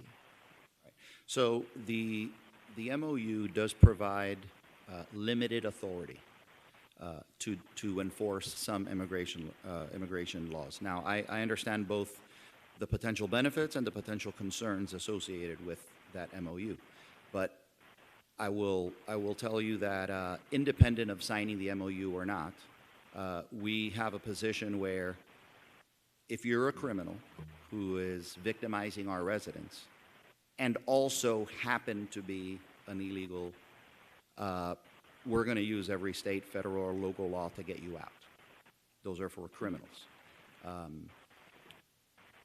Other than that, like I said, it does grant some limited authority. It's very, very limited what they're allowed to do, and again, it has to be under the supervision of ICE. We don't know how often or what the frequency is going to be with ICE operations. As I said, we haven't gone to the training, but I can tell you that our role, and that doesn't obviously preclude us from having our own oversight mechanisms that are consistent with HPD policy. So, I mean, I hear what you're saying, and I think we need to convey that out to the organizations that are hearing the fear, right? I remember this happened 3 or 4 years ago. I think Trump was in office the first time, and I met with many Haitian organizations because they were afraid of deportation. And I don't think any of them got deported, but they didn't understand what the city's role was, what the federal role was, and what was really going to happen to them. And I don't want them to not contribute to the city and not eat at the restaurants and be participating citizens. They may not be citizens, residents, but I just want them to understand that if you don't break the law, you're probably not anything's going to happen to you. But if you do break the law, something may happen to you. I would say that's a very safe statement. Yeah, yes. I mean, and that's what we told them 4 years ago as well. Just don't break the law, and you should be okay. And I understand, I'm only a first or second generation American. My grandparents migrated here from Hungary and escaped the Holocaust. So my father was born here, and my mother was born here. So that would make me a second generation American. So I understand what immigration is all about. And this is one of the most beautiful countries in the world to live in. But as the caller said, that we have laws and things that have to be upheld. And I'm very sympathetic, empathetic to that situation. And, just maybe we can help explain a little bit more what our role is so they're not thinking that we are the bad guys, because we are not the bad guys. Thank you, Mayor. Thank you. Vice Mayor Fletcher. And then we'll come back to Bateman. Yes, thank you. And I think it's very important, again, to reemphasize the primary responsibility of the Homestead Police Department is the protection of public safety. For the citizens and visitors to the city of Homestead, they're not to be an agent of an outside organization. But I did, it goes back to the time when I was a police officer and we had to deal with the community.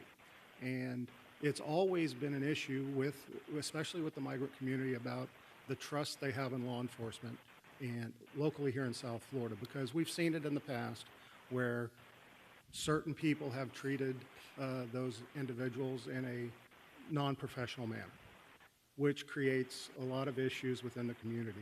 And we've done training with some of our local agents, Mexican American Council, We Count, I think, has come to some of those trainings before. I don't know if we do it enough. And maybe that's something we need to look at, where we have those individuals come in and really get to the root where everybody understands exactly how our community is feeling. You did bring up a great point, though. You're telling us that this law does not apply to us. I want to make sure, through our attorneys and through the manager, that we are required to do this. So the point that the individual raised regarding the detention facilities is valid. You know, as was mentioned earlier, the city of South Miami is seeking clarity on the broader sense. However, there are state laws that require you to give your best efforts to assist in immigration, and there are things that already you are prohibited from doing and are required to do under state statute that sort of align with this. What this does is it gives the officers the training to do it in concert with ICE, because you can't do it without the training, and the powers are clearly enumerated within this document, and they're limited to what's within the MOA. And as the chief very accurately described, it requires that anybody who goes through the training, and you can speak to, you know, that piece, to work under the supervision of ICE. This is not the city of Homestead going and becoming ICE enforcement. There are limited functions which, even after the training, these officers are able to perform, and only in certain specific circumstances. Well, again, I think thank you, Mr. Attorney. I believe that's important for the community to hear those words, and that's one of the reasons why we have to address this tonight. So with that, I'll hold for Thank other you, sir. comments. Back to Councilwoman Bailey. Thank you very much, Mayor. I composed myself a little bit. I know that a lot of people feel the same. It's a tough thing. I think we all know multiple people that are affected by this somehow. So one of my colleagues brought up a point, and piggybacking on that, if we do already have that relationship where we can call if there is a certain resident that we do not want in our city because of legal issues, how does this specific thing then benefit the city? How does this change how it would help you? So if we were in the course of an investigation, and we had a very violent individual, this would give us the authority to, or have the authority to be able to enforce those immigration laws without waiting for ICE, you know, and having to call them out and wait for hours and hours and hours. So it shortens the timeline for us, and that's one of the benefits. So this violent individual, you don't have another reason to arrest them? You're waiting for their... Well, in the scenario given, yes. Okay. How likely of a scenario do you think that is? You're suspecting somebody of being violent and... No. I'm referring to, say, we have a homicide subject that also happens to be illegal, and we know that. But you wouldn't be able to arrest them on the homicide issue alone and then contact ICE so that both of those things could be handled together? Yes, we would, but it would give us the authority to handle the ICE portion of it also. I don't know why. I just feel if there is time to wait on this clarification from the other city and we can make that judgment then, if the officers can do part of the training or understand a little more what that means for us, if it's not something that we legally need to do, I would just like a little more information to see what that clarification is from the other municipality. Thank you. Thank you, Mayor. Councilman Davis. Thank you. Chief, I had another question for you. We've really gone over the feeling within our community.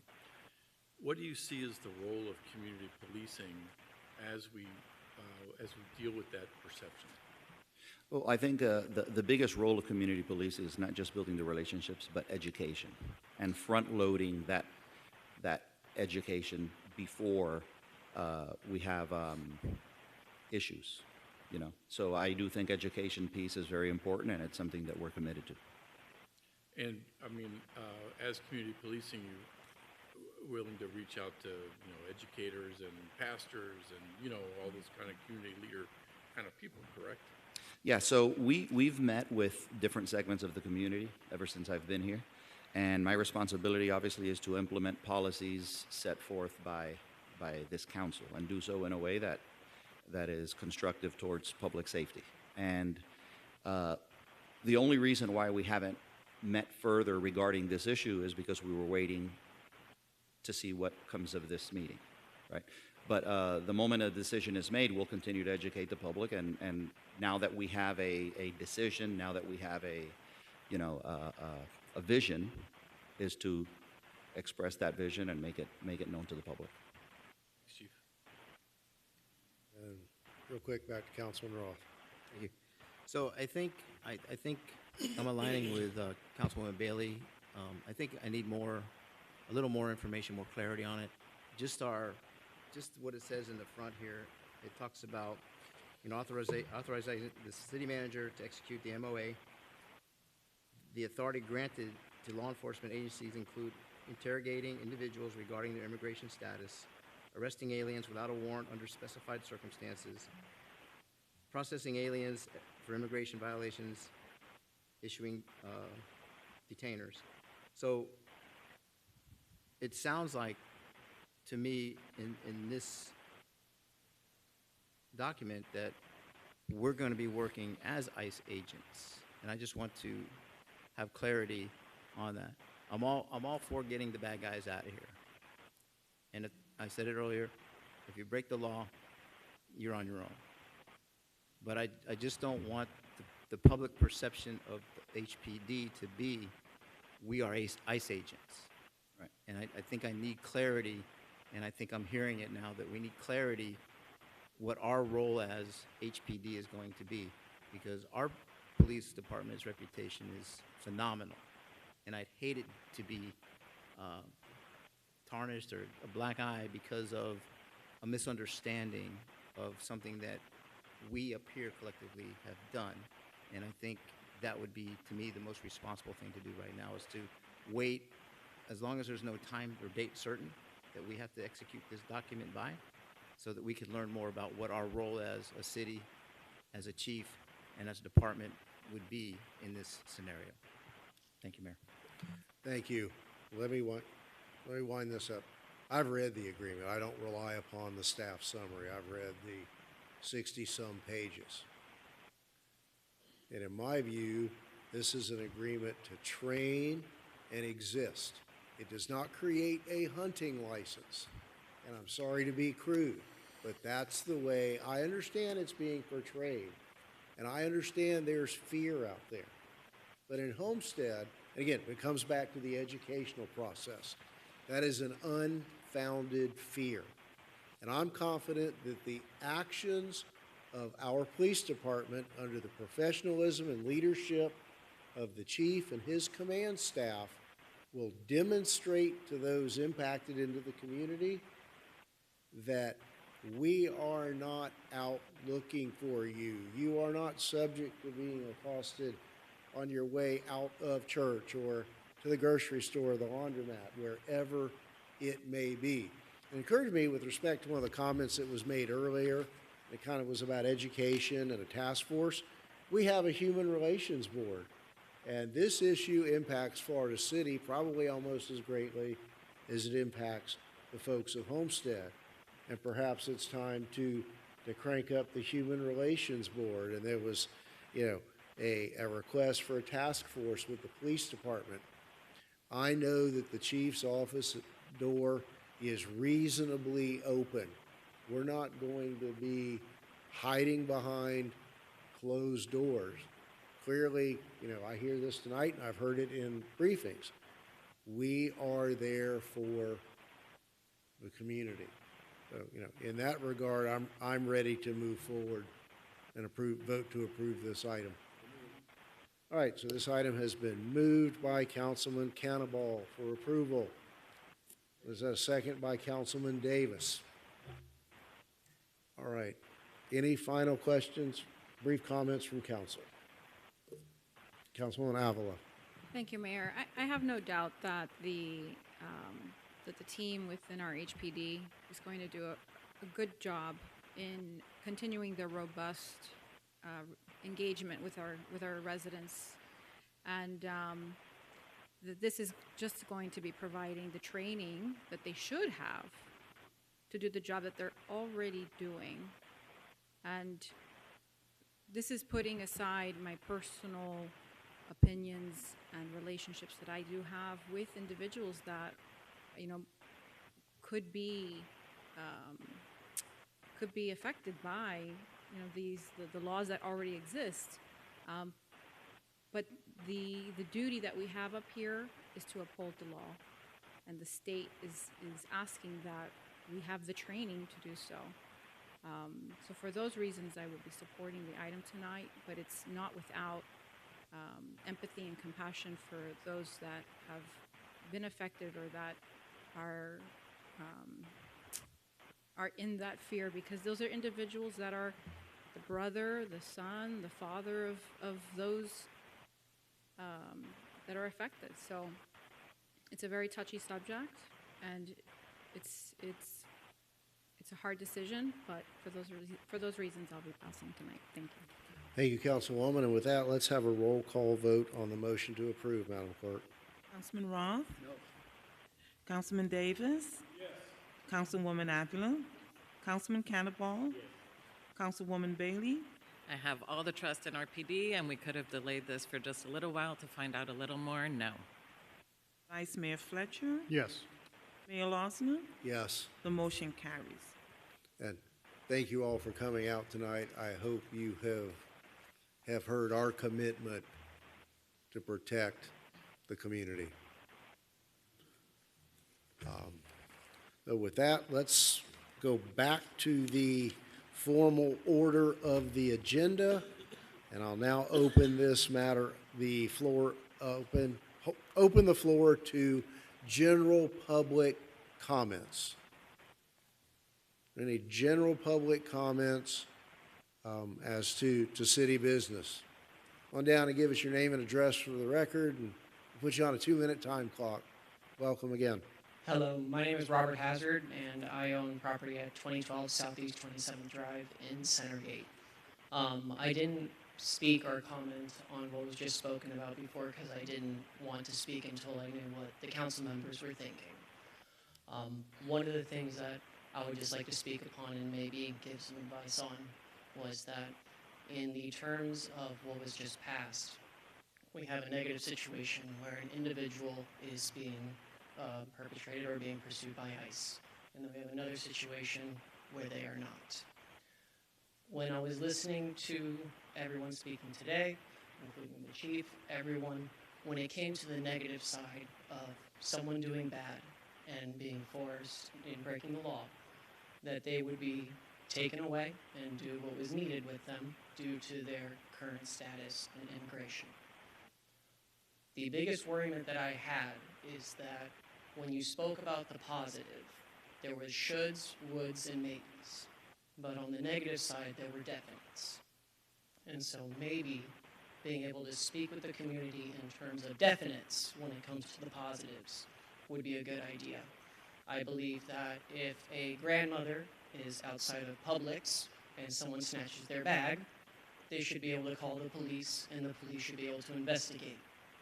But that the investigation should not lead to the detention or the deportation of an individual when they are the one who was perpetrated against and not the one who caused the malinfraction.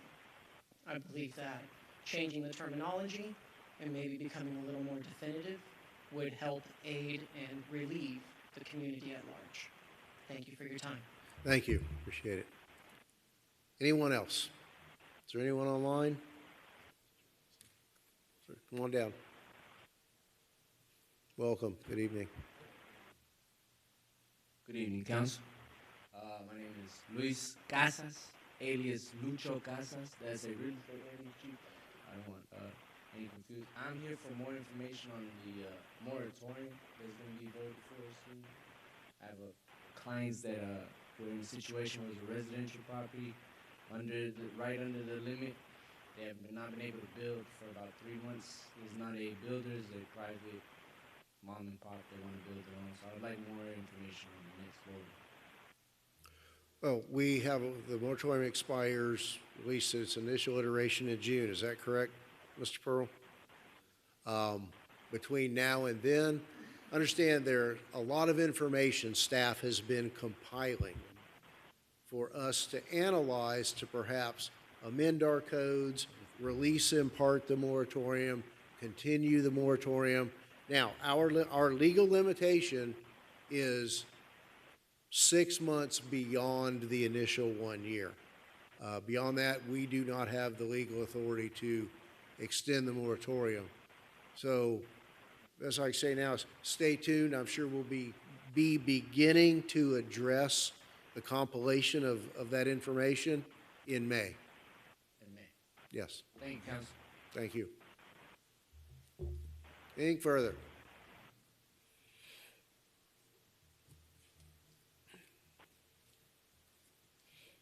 Hi, welcome.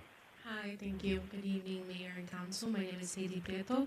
My address is 1547 Northwest 77th Court, number 116, Miami Lakes, Florida 33016.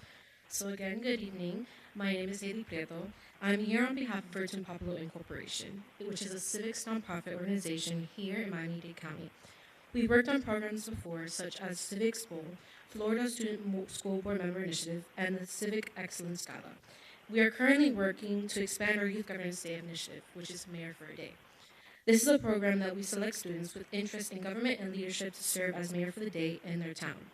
This allows students to experience government, meet officials, participate in workshops, and get hands-on experience with civic leadership. This initiative builds towards the future of Miami-Dade County by helping students understand the importance of local government, develop leadership skills, and become more connected to their communities. We are here with the goal of expanding the Youth Governance Day program into the city of Homestead, and would appreciate collaboration with the city board on this project. This is beneficial for the city because it encourages civic engagement, builds positive relationships between students and local government, and showcases a commitment to youth and education. We have previously worked with municipalities such as North Miami Beach, Ball Harbor, Medley, and Miami Lakes, and hope to work with Homestead as well this year. Thank you for your time and consideration. Very good, thank you. One moment. Mr. Manager, may I have her exchange information with Mr. Rios, and he can be the conduit for information, and we can set this up. Today would have been a good day. Thank you so much. Yes, you may move my staff. Here. Right here. All right, anyone else? All right, so let's close the public comment section of the agenda. Moving on to item 5, tabs 1 through 4, the consent agenda. I'll entertain a motion to approve. Moved by Councilwoman Bailey, seconded by Vice Mayor Fletcher. All in favor? Any opposed? All right, Mr. White.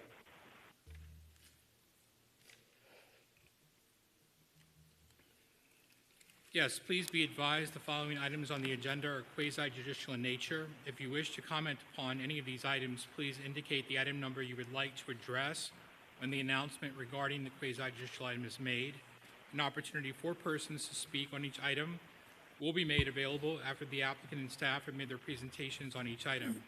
Swearing in, all testimony, including public testimony and evidence, will be made under oath or affirmation. Additionally, each person who gives testimony may be subject to cross-examination. If you do not wish to be either cross-examined or sworn, your testimony will be given its due weight. The general public will not be permitted to cross-examine witnesses, but the public may request the council to ask questions of staff or witnesses on their behalf. The full agenda packet on each item is hereby entered into the record. Persons representing organizations must present evidence of their authority to speak for the organization. Further details of the quasi-judicial procedures may be obtained from the clerk. In accordance with Code Section 2-590, any lobbyist must register before addressing the council on any of the following items. At this time, council members must disclose any ex parte communications concerning items on the agenda. So that would be tab 5 and tab 6. I'll disclose on both of those tabs, 5 and 6, for the Flightway. Same. No. Okay, no further disclosures. So at this time, I'd ask anyone in the audience who's wishing to speak on either tab 5 or tab 6 to please stand, raise your right hand to be sworn by the clerk. Do you swear by or affirm that the truth, that you tell the truth and nothing but the truth, so help me God? I do. Thank you. You may be seated. So tab 5, car number 4472, and tab 6, car number 4473 are companion items. The first is a tentative plat and a corresponding site plan. I can introduce both of those by title. You could have a collective public hearing and then take a separate vote on each. Let's do that, thank you. So tab 5 is a resolution of the City of Homestead, Florida, granting tentative plat approval as requested by Flightway 18 LLC for the development of a 162,400 square foot office and warehouse facility on an approximately 10-acre parcel of land generally located south of Southwest 328th Street and west of Southwest 147th Avenue, as legally described in Exhibit A and providing for an effective date.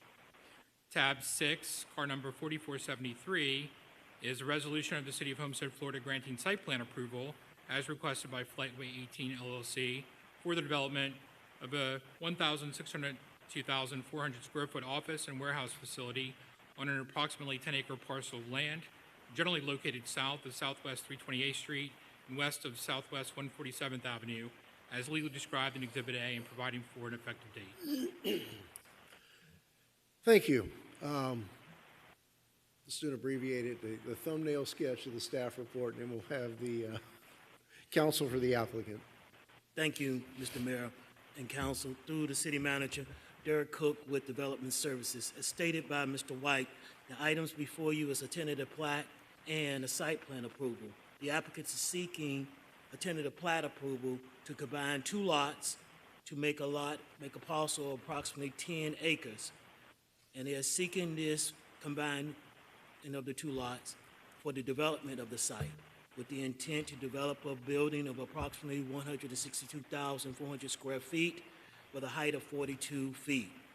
You would have 16 bays in there, which would be occupied by warehouse and office.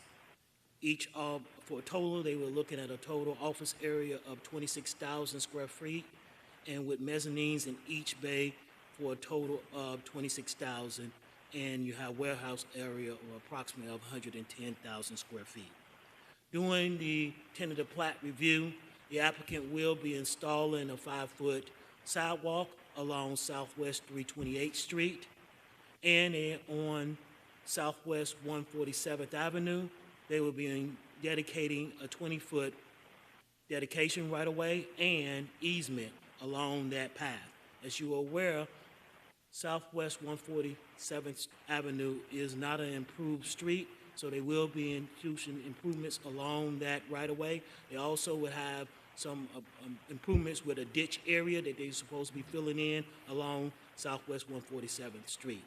Additionally, the ingress and egress will take place off of Southwest 328th Street.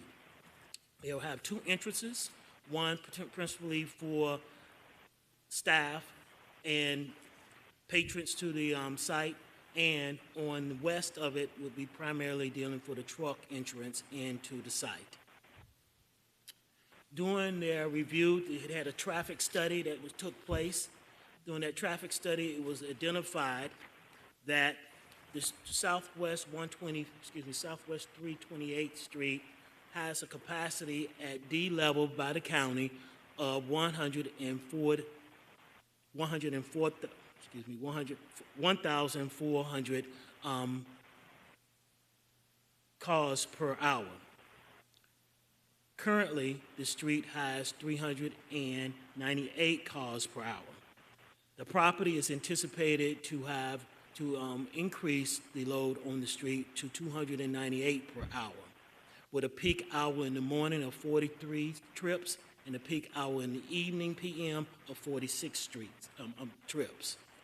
In total, what they'll be adding to the street will still not meet the full service area of 1,400 cars per hour. So with that, the staff said that it recommended approval based on the traffic study and the concurrency that they will be meeting with water, sanitation, and other services that the site will be utilizing. With that, I will end my presentation. Any questions that staff, that the council may have? Thank you. Let's hear from the applicant's representative, and then I'll open it up to questions and comments from council. Good evening, Mr. Arza. Good evening, Mayor. Thank you. Hugo Arza, 701 Brickell Avenue. See if it stays. No, we'll let the experts do this.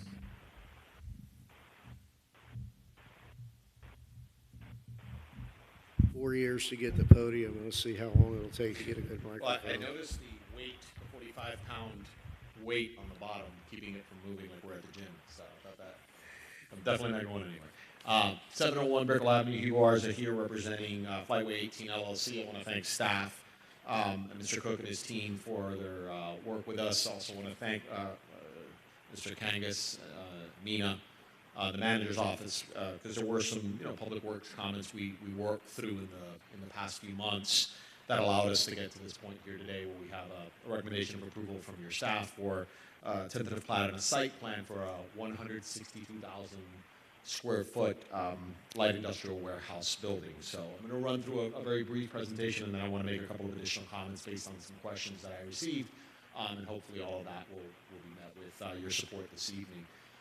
Again, subject property, approximately 10 acres, 8.25 net acres, as Mr. Cook said, two parcels that are being combined as the plat now. Existing land use and zoning, those of you, I think all but except perhaps Councilman Davis and Cannibal, were present for when this property was land use and rezoned. I handled that application for a prior owner. They were not ready at that time with the site plan and T-plat. They subsequently sold it to Flightway 18, and then now they're before you with the approval. But if it seems somewhat familiar, it's because back in 2022, we did change the land use and zoning, and so what you have today is industrial I-1 zoning district and the industrial use land use category. So obviously contemplating a warehouse light industrial type project has been in the works for some time on this site. Aerial of the site, obviously well known to all of you, the Southeast 8th or 328th Street on the north side of the property, 147th Avenue on the east side of the property, and just outside the limits of the Park of Commerce. It's not a Park of Commerce property per se, but it enjoys, I think, in securing the land use and zoning approvals back in 2022. I think we talked a lot about the fact that this site was, may not be part of the Park of Commerce, but it's still viewed as a business site, an industrial site. It's certainly what this area was intended to have. And so there you see the aerial, and then you see, obviously, given when that aerial was taken, some of the improvements that are occurring in the balance of the area of your city. Again, land use and zoning in place, and there you see it. I'll just note, because it kind of glares out on the west side of 100, by the way, on the east side of 147th Avenue, that's the urban boundary, so you won't likely see much there, probably not during my career. The west side, those two green parcels are actually owned by an affiliate of this same entity. They acquired it much more recently. This application was already well in the works, and so it's their expectation that they'll come in and in essence, provide for a second phase, for lack of a better word. Keep that thought in mind as we have a little bit of a conversation about any outside improvements that we might be able to provide, because I think not only can we do something today or commit to working with the city on any improvements today beyond those that are already included in your recommendation, of course, but also, there will be commonality, maybe an opportunity to do something more holistic in the coming, months.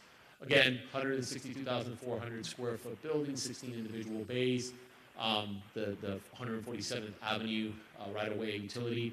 There was a mention, and it was one of the discussions we had with the manager and through his team with the public works director and his team. There's, for lack of a better word, there's a ditch there that appears to have been, kind of an ag ditch as we know them, and Mayor nods his head because he's been down in this part of the world for a long time, and they pop up every so often. We were able to confirm to the city's satisfaction that there was no use, it's not helping drain any agricultural properties or doing anything anymore, and as a result, it can be filled in. So that that old ditch will be filled in as part of this development by the developer, by the property owner. Some renderings, obviously only so much you can do with industrial warehouse type buildings, but trying to capture a typology. And so this is the front, and I'll show you in the site plan now where like the rear of the parcel, obviously, which is where the truck traffic will go. But this is the front, and the idea here is the type of bays that smaller businesses may own. There'll be up to 16 bays here. And so, smaller type businesses, this is not single use, this is not sole source, it's not, one big company coming in, right now that we know of. So, we're trying to provide for some flexibility to add as much as possible. Again, as straightforward as a request as you can have, your site plan and tentative plat. We meet all of the criteria for your unified site plan requirements. We, of course, meet all of your technical requirements for the T-plat, or your staff would not have signed off on all of those. No variance requests of any type. We're fully parked. We're fully landscaped and the like.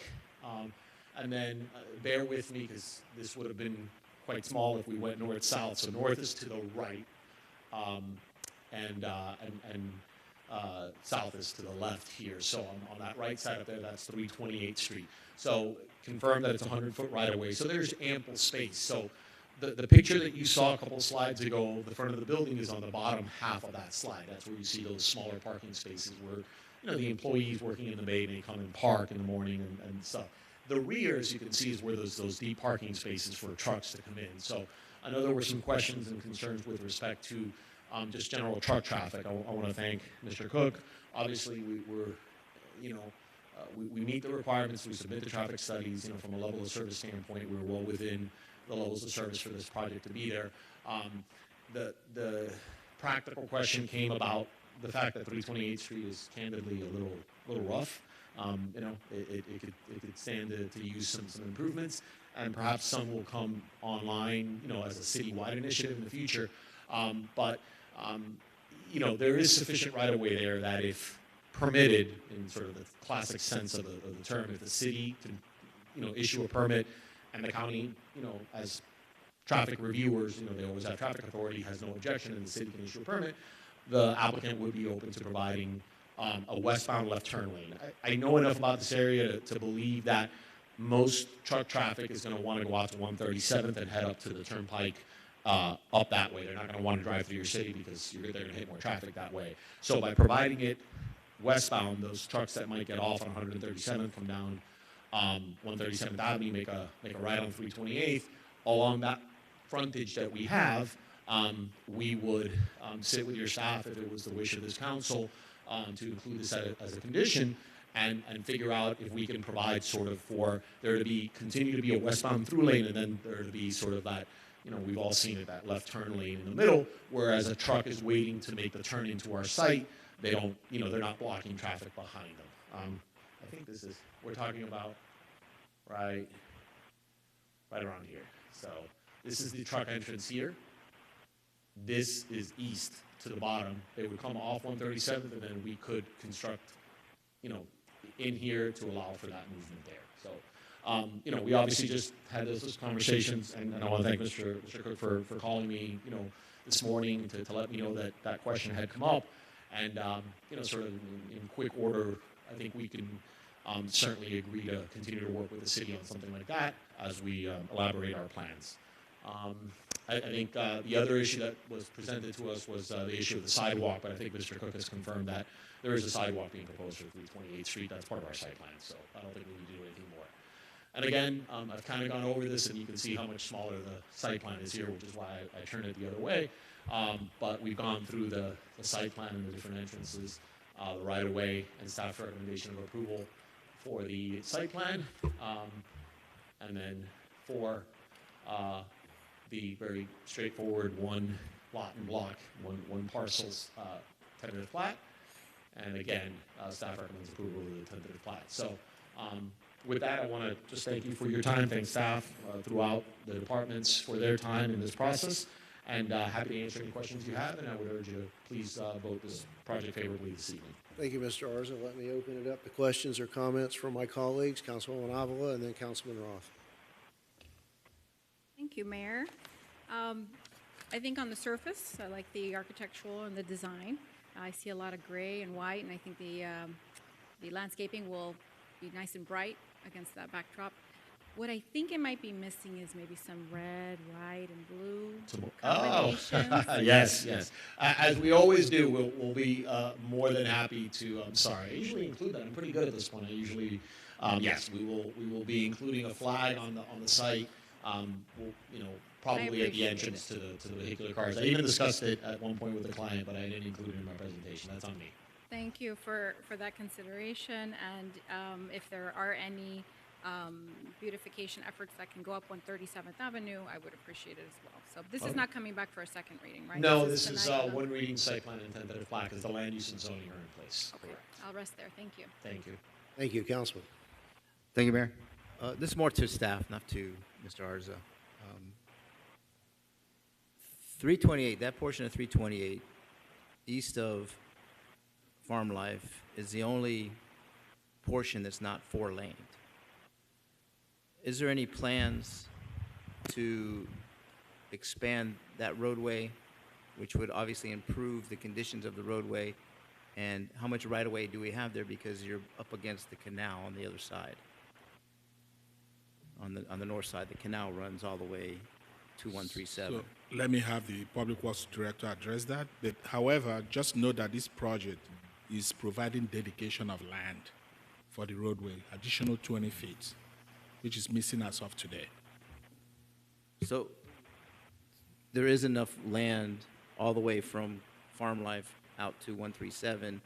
That's something we excluding theirs that has been dedicated for right of way to expand all the way out to 137. We'll verify that and let you know. I don't know for sure now. Yeah, we would have to verify it. Yeah, because you can't go north because of the canal. So unless you tunnel it and bury it, but I think that's one of those roads that has always been neglected. If it's not our responsibility, then at least, as we talked in the past, put it on the county's radar that's something we may want to do in the future, is expand that road to 4 lanes, which would also help with NASCAR traffic as well. Yes, usually road expansion requires you to acquire real estate. If it doesn't exist, you're not going to be able to expand it. One avenue is when folks come in for development permits, you require them to do dedication. Or else you may want to do eminent domain or some kind of very tasking legal process of acquisition. Right, which we've but done this in the is past. the easiest. Yeah, we've done it in the past. Yeah. And I think Hugo mentioned that the stuff to the west, to the east, is outside the UDB, right? So that would be another interesting topic to consider, because there's not going to be any development really there except Very for maybe little. commercial or warehouse, if that. And that's all that land to the east is going to be in the APZ zone as well. So, but the road widening is kind of a curious thing. Not going to change my decision on this, but I'm just curious about the road widening there. Thank you. We'll follow up on that, sir. Oh, and as long as we're going off-site, while I'm thinking about it, and we're talking about the southerly end of 147th, one of the top complaints and concerns I get is that turn lane at Campbell and 147th to make the left-hand turn is not sufficient, and it really wasn't dealt with the Chick-fil-A project. So, both ends are right there at the corner of the Baptist property. Yeah, and it is. I've been there, and it's lacking. Do they have a designated turn signal? They do, but it's not long enough. The laneage is not. There's not enough stacking. Same on six. Well, everywhere, but yeah. Okay, back to this item, Vice Mayor Fletcher. Yes, and I'm going to jump on Mr. Ross' bandwagon here. This was something that we did on one of our first drive-arounds, Mr. Manager, when you got here. This is something that was on the city's plan 20 years ago to have this road 4-laned all the way out to 137. So it's getting lost in the shuffle between different managers. Let's try and put this back on the priority and get this going, because that's what's going to help develop that overall property out to the east, and it's going to support some of the traffic reduction we're going to need as well. Thank you. Thank you. All right. Anything further? Yes. Thank you, Mayor. This month has felt like a year. We did have a discussion early on in the month. We didn't sit down in person, but I would like to disclose that I did have a brief phone conversation. Thank you. So we need a motion to approve, and I guess it would be subject to the conditions that were announced for the turn lane and the clarification that there will be sidewalks installed on 328. So let's do that for tab And a 5. flag. And the flag. I hate to beat this down, but when you say a sidewalk, is it gonna end at specific locations, or is it just going in front of this property? Yeah. Because that sidewalk is gonna do Councilman, nothing for I nobody. know you know the answer that I'm going to give, which is, all I can tell you is. Going towards the since- charter school will help. It'll Kids help a little walk- bit, Walk yeah. out of Oasis and walk to the charter school. Yeah, but that's not Yes. going all the way to the charter school. Yeah, it won't, but like I said, there's some hope. The same ownership group owns the 10 acres Yeah, to the the west, 10 so We'll take hopefully it to you'll that get that road. sidewalk short in short term. But yes, this plan shows on the frontage of this property, correct? Great, all right, thank you. All right. So do we have a motion? Moved by Councilman Avila, seconded by Councilman Cannibal, subject to those conditions. Let's open the public hearing really quick. Is there anyone wishing to speak on this matter? Seeing none, I will close the public hearing and ask for a roll call vote. Councilman Tab Ross? 5. Councilman Ross? Councilman Cannibal? Councilwoman Bailey? Councilman Davis? Councilwoman Avila? Vice Mayor Fletcher? Yes. Mayor Losner? Yes. The motion carries. And now tab 6. Same conditions. Moved by Vice Mayor Fletcher, seconded by Councilwoman Bailey. Roll call, Madam Clerk. Councilwoman Avila? Councilwoman Bailey? Councilman Ross? Councilman Davis? Councilman Cannibal? Vice Mayor Fletcher? Yes. Mayor Losner? Yes. The motion carries. Thank you, sir. Thank you all. Moving on to tab 7, a legislative matter, a second reading. Mr. Pearl, Mr. White. Tab 7, car number 4557. This is the second reading of an ordinance of the City of Homestead, Florida, amending the City Code of Ordinances by amending Chapter 30 zoning, Article 3 District Regulations, Division 11, B1 Restricted Retail Commercial District, Section 30-256, Uses Permitted, and Division 12, B2 Retail Commercial District, Section 30-276, Uses Permitted, to revise permitted uses in the B1 and B2 Retail Commercial Districts, providing for severability, providing for inclusion in the code, providing for conflicts, and providing for an effective date. This is second and final reading. Thank you. Let's get a motion second on the table. Moved by Councilwoman Avila, seconded by Councilman Cannibal. Final questions or comments from council. This is second reading. We open the public comments. Is there anyone present or online wishing to speak on this matter? Seeing none, let's have a roll call vote. Councilwoman Bailey? Councilman Cannibal? Councilwoman Avila? Councilman Ross? Councilman Davis? Vice Mayor Fletcher? Yes. Mayor Losner? Yes. The motion carries. Thank you all. Big step forward. It really is. Just like the fences and other issues, big step forward. We've covered tab 8. Let's move on to tab 9. Yes, Mr. Mayor, tab 9 is a resolution of the City Council of the City of Homestead, Florida, authorizing and directing city staff to negotiate an agreement with Flanagan's Enterprises, Inc., the sole respondent to the notice of intent to dispose of property in the community redevelopment area issued pursuant to Section 163-383A, Florida statutes, for the sale and development of the parcel of property housing the former city library, providing for implementation and providing for an effective date. Thank you, sir. Are there,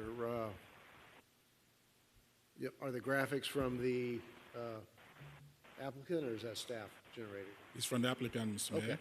So rather than have a staff report, let's have a presentation by the proposed purchaser. Then we'll open it up for questions after that. Thank you for enduring the last hour and a half. I would rather do this than watch TV or eat. Well, first of all, thank you on behalf of Flanagan's Enterprises for allowing us to make this presentation. We really are looking forward to building this Flanagan's in Homestead. We've gotten such good good comments, and I know Mayor, Vice Mayor, and council members, you've been extremely supportive, so I'll try to go through the presentation. So what you're looking at is a depiction of what the Flanagans could look like at the current or former library site. You know, Flanagan's is a brand that was established in 1959. It's a local brand. We have 20 locations throughout South Florida, including 8 package locations. This location would be along the US 1 corridor, and we're really excited about that because I think it adds to the amenities needed in Homestead.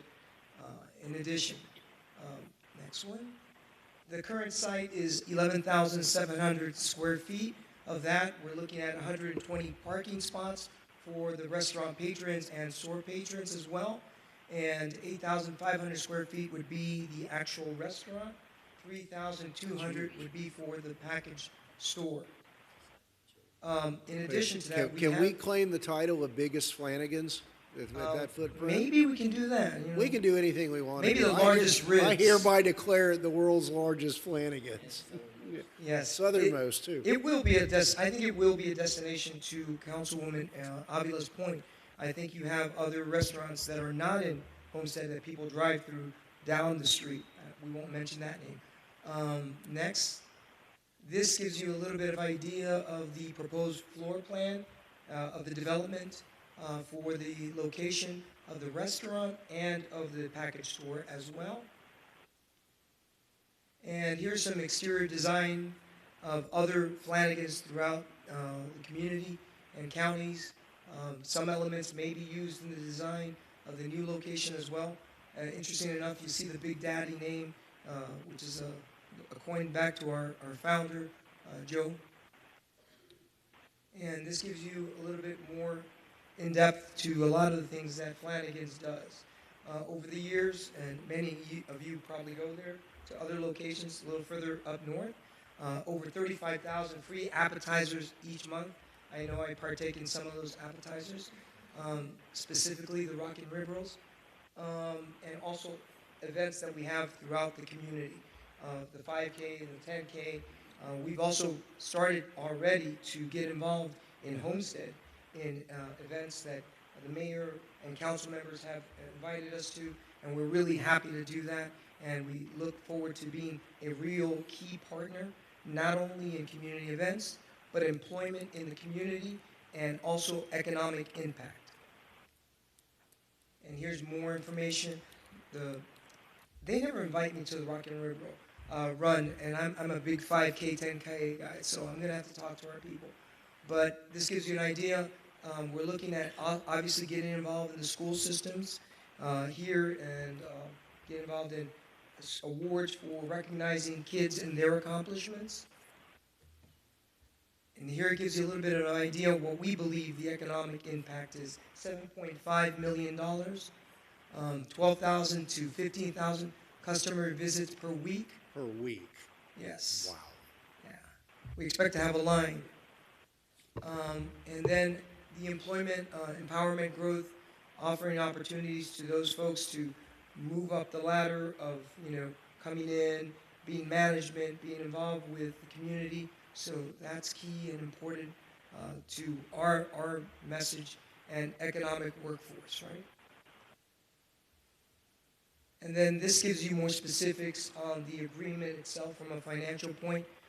Later I'll have Danny Espino, who represents us legally, to give some points on the negotiations and that type of thing. But we're looking at 2.393 square feet at the library site. This is how much we expect the total lease to be, in addition to the per acre on the lease as well. And then there are a number of very important milestones, which is development and approval process. The purchase, obviously, agreement execution, which we hope to have soon. Zoning and site plan approval, which will take some time. The replatting of the site, which is probably the longest part of this process, because we are going a little bit further than the footprint that the library currently sits on in order to accommodate those 120 parking spots and also provide for some green space around the new location. In addition, on point number 4, the FDOT median changes, that is something that we will work with the state to change and allow for entry from the other side on US 1. Permitting and construction, and then the most important part, the project completion and grand opening, and hoping to have this council there to make that happen. And that's what we have. Dan?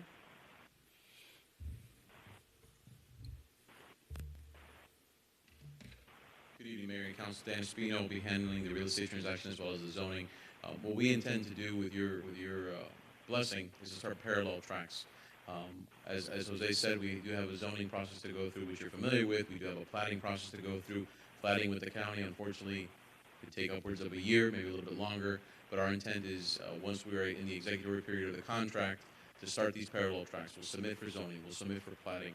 We'll also start the development of building plans. Those will, with a hold harmless, however the city attorneys want to approve that, we'll submit knowing that it's subject to change based on site plan approval as well as platting. But the idea is to start these parallel tracks so we can get to a completed building and sticky ribs as quickly as possible.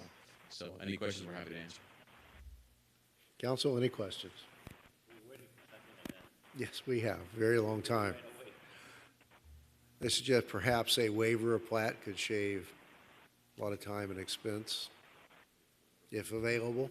We're looking at a few options to expedite the approval process. Very good. All right, so the request before us is to authorize the manager to go negotiate a contract for purchase and sale along the lines presented, moved by Councilwoman Avila, with all of us as co-sponsors. Can we add an American flag to this property site? Of course, absolutely. We'll have that conversation with the partners at Flanagan's. And since we're all excited, can we also add a mural that looks like this? Like on Yes. the back, the mural, yes. This is Greetings from Instagrammable. Flanagan's Homestead. Yes, the As long as southernmost. Dan writes this largest- down, yeah, Yeah. we're good. Southernmost Flanagan's. And biggest. And while we're at it, I could get you to sponsor an ice skating arena. Just send the ideas. You in. can't say no unless I ask. I would like to say that Jimmy, who could not make it today to the meeting because of a previous engagement, is really, and so are the partners at Flanagan's Enterprise, excited about this location. They have been looking at Homestead for a number of years. It has been very difficult to find the right spot, and this, thanks to your support, is the right spot, and we really appreciate that. Thank you, Mayor and Council. Thank you. Do we have a second? Nope. Second by Councilman Davis. Let's open this up to public comment. Close the public comment and have a roll call vote. Councilman Ross? Yes. Councilwoman Bailey? Yes. Councilwoman Avila? Councilman Davis? Yes. Councilman Cannibal? Vice Mayor Fletcher? Yes. Mayor Losner? Absolutely. The motion carries. Thank you. Have at it. Thank you very much. With all due haste, as they say.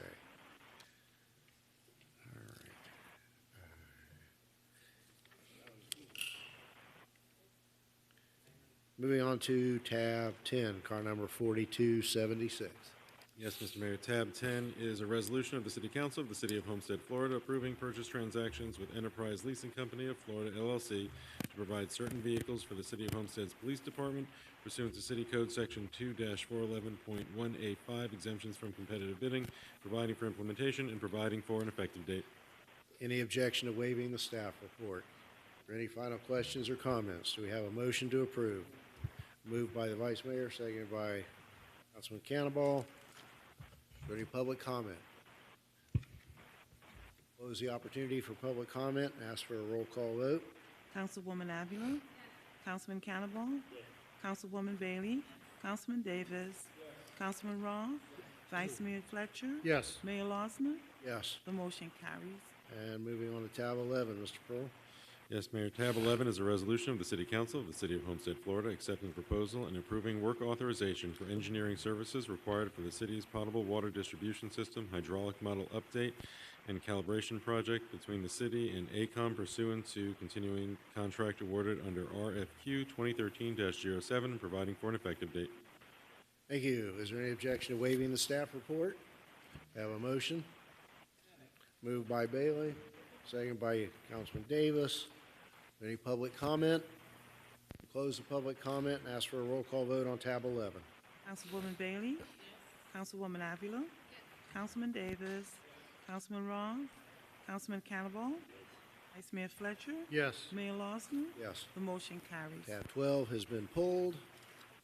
Moving on to tab 13, Mr. Pearl. Yes, Mr. Mayor. Tab 13 is a resolution of the City Council of the City of Homestead, Florida, approving the engagement of a project manager business analyst for the implementation of Tyler Technologies Enterprise Permitting and Licensing Solution, authorizing the expenditure of funds in an amount not to exceed $138,200, exempting the procurement from competitive bidding in accordance with Section 2-411B of the City Code, providing for implementation and providing for an effective date.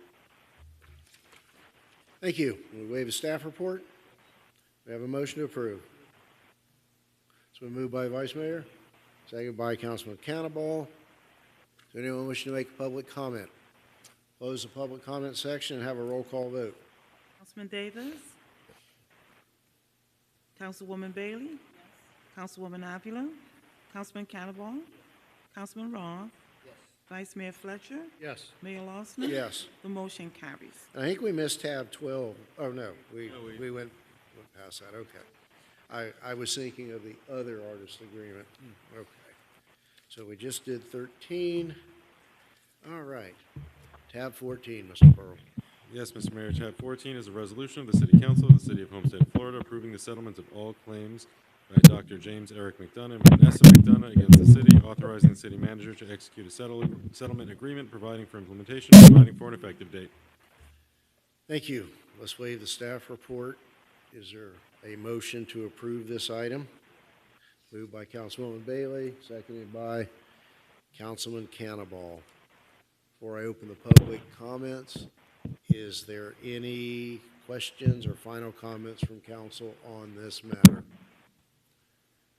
All right. Public comment. Close the public comment. Let's have a roll call.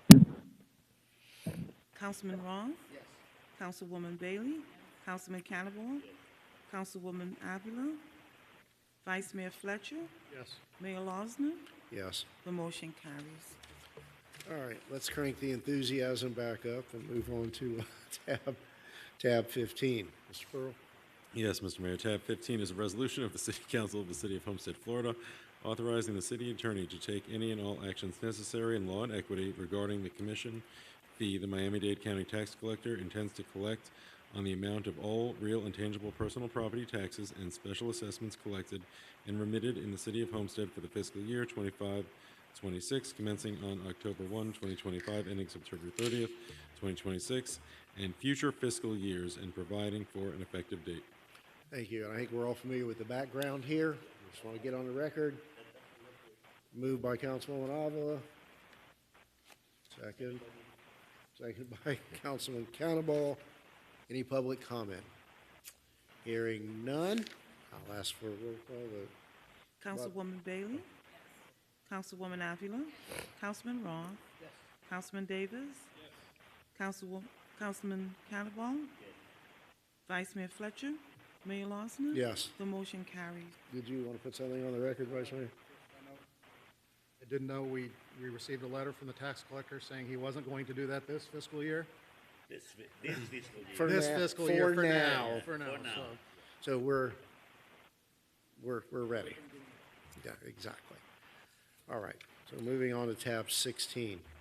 Mr. Pearl? Yes, Mr. Mayor. Tab 16 is a resolution of the City Council of the City of Homestead, Florida, providing for the levy and collection of a stormwater utility fee against residential property located within the boundaries of the City of Homestead, Florida, establishing the estimated stormwater utility fee for fiscal years beginning 25-26, including an annual adjustment, providing for the preparation of a preliminary assessment roll for fiscal year 25-26, establishing a public hearing to consider the imposition of the increase to the stormwater utility fee, annual adjustment, and the method of collection, directing the provision of notice in connection therewith, and providing for an effective date. Any objection to waiving the staff report on this item? All right, it's moved by Councilman Cannibal, seconded by Councilwoman Avila with a comment. With a comment Question. that I think I want to recognize that we are not collecting the highest recommended amount and that we are in fact matching the county. That's correct, Councilwoman. And let's note that it has not been increased since 2008. That's important. All right, so we have a motion and a second. Do we have any public comment? Seeing none, let's have a roll call vote on tab 16. Councilwoman Avila?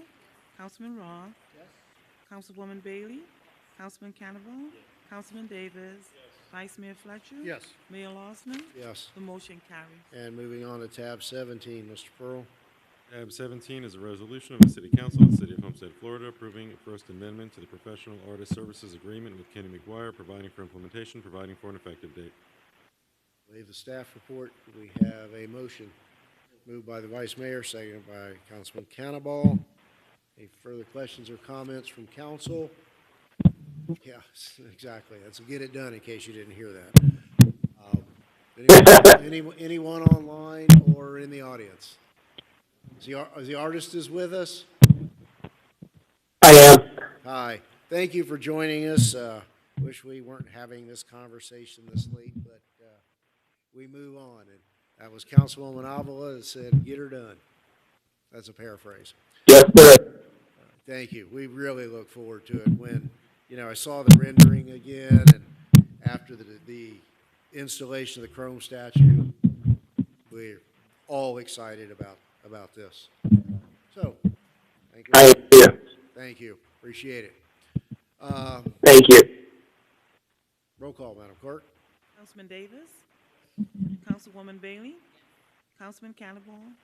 Councilman Roth? Yes. Councilwoman Avila? Vice Mayor Fletcher? Yes. Mayor Losner? Yes. The motion carries. And moving on to tab 18, dealing with the rest of the mural wall.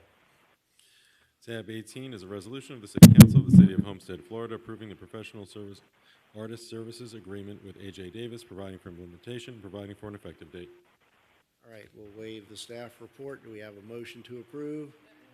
Moved by Councilwoman Bailey, seconded by Councilman Cannabal. Let's note that the artist is here with us virtually. As I said earlier, we're excited to see this and hope that we can, move forward with all due haste from this point on. We appreciate you hanging in there with us despite the delays. So I'll ask for any public comment. So I'll close the public hearing and ask for a roll call vote. Councilwoman Avila? Councilman Davis? Councilman Roth? Councilwoman Bailey? Councilman Cannavale? Vice Mayor Fletcher? Yes. Mayor Losner? Yes. The motion carries. All right. And moving on to tab 19. Tab This is from 19. the LPA agenda. Correct. Tab 19 is the first reading of an ordinance of the City of Homestead, Florida, amending the City Code of Ordinances by amending Chapter 23 Signs and Advertising, Article 3 Signs to address current case law requirements and to establish specific standards and regulations related to signs, providing for conflicts, providing for severability, and providing for an effective date. Thank you. Do we have a motion to approve subject to that, those items discussed at the LPA meeting earlier this evening?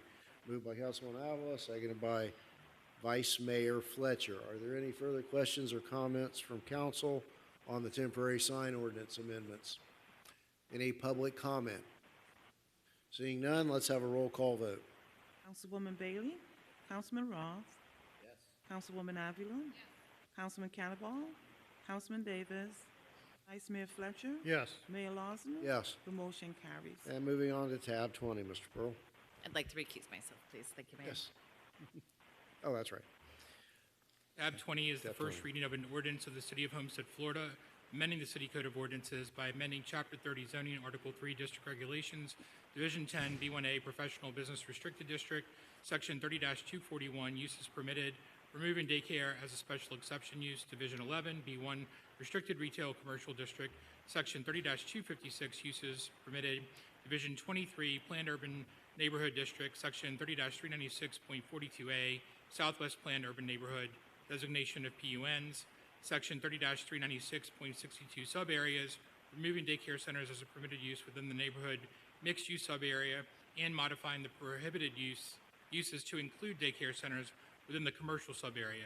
Division 24, Business Mixed-Use District, Section 30-396.501, uses permitted, and Division 25, Neighborhood Mixed Use, Section 30-396.532, uses permitted, removing daycare centers as a permitted use, and Article 4, Supplemental District Regulations, Division 8, Special Exceptions, Section 30-531, established relating to daycares, providing for severability, providing for inclusion in the code, providing for conflicts, and providing for an effective date. First reading.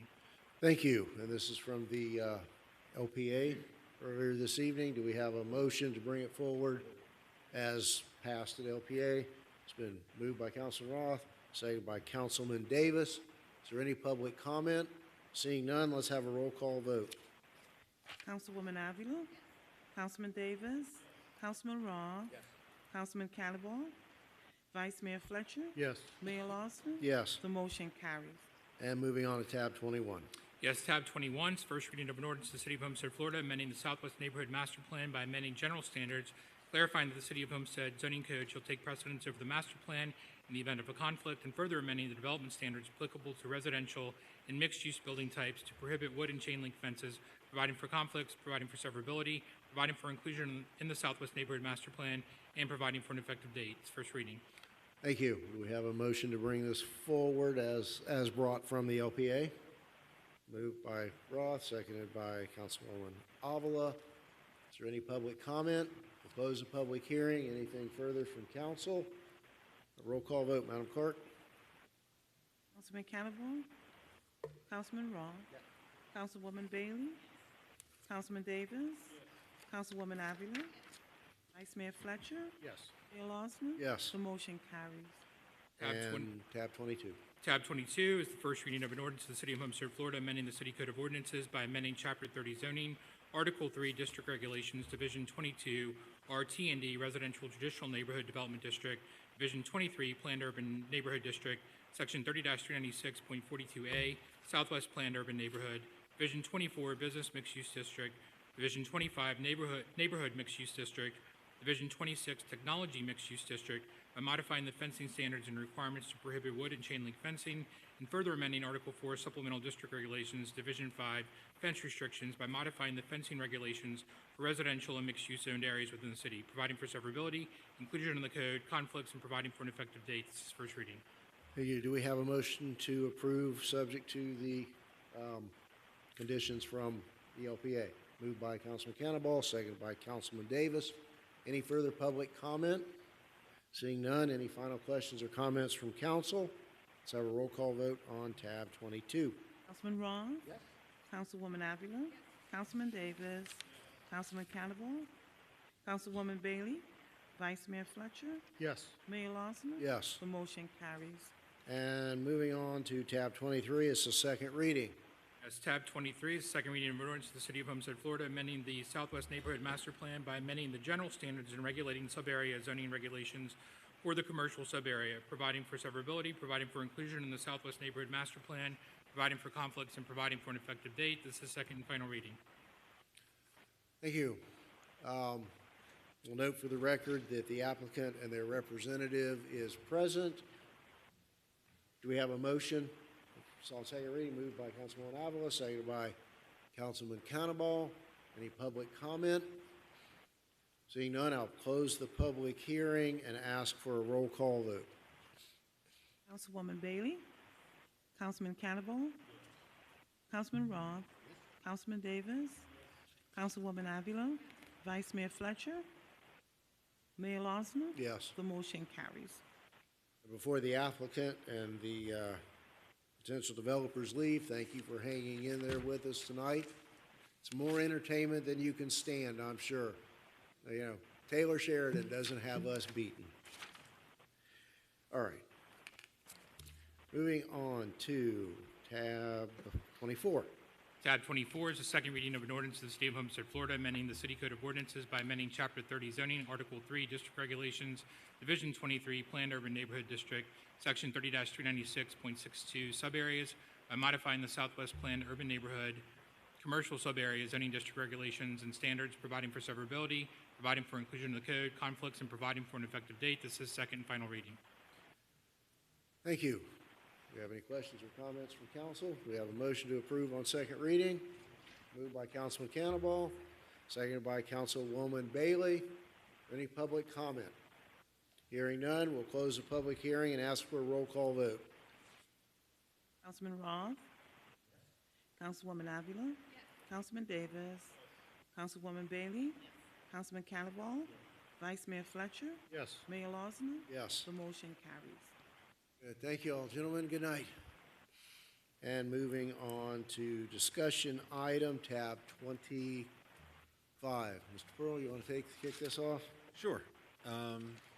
At the council's direction, I circulated the charter to seek input on any proposed amendments. I was given two. The first charter amendment that was proposed was to make the mayoral term limit consistent with the council member term limit. It's currently 8 years as mayor, 12 years as council member, or 12 combined. The proposed amendment would make it 12 years as mayor to make it equal to the council member seats. And then the second amendment that I got, proposed amendment, was to, in the case of a vacancy with more than a year remaining on the term, that vacancy is filled by a special election. Right now, that's a single election, regardless of the number of candidates, and the proposal was to hold a primary in the event it was necessary if there were more than two qualifying candidates to fill that vacancy. Okay. Thank you, Mr. Pearl. The one having to do with filling the vacancy was mine. I certainly was on the Charter Review Committee that put that mechanism in place, and sometimes you don't see the forest for the trees. Personally, I don't believe in winner-take-all elections. We had 4 or 5 candidates to fill Vice Mayor Guzman's remaining term. In that kind of situation, this would provide for a primary in the event of more than two candidates. Councilman Cannonball, you brought the other one forward, I think? Yeah. Mhm.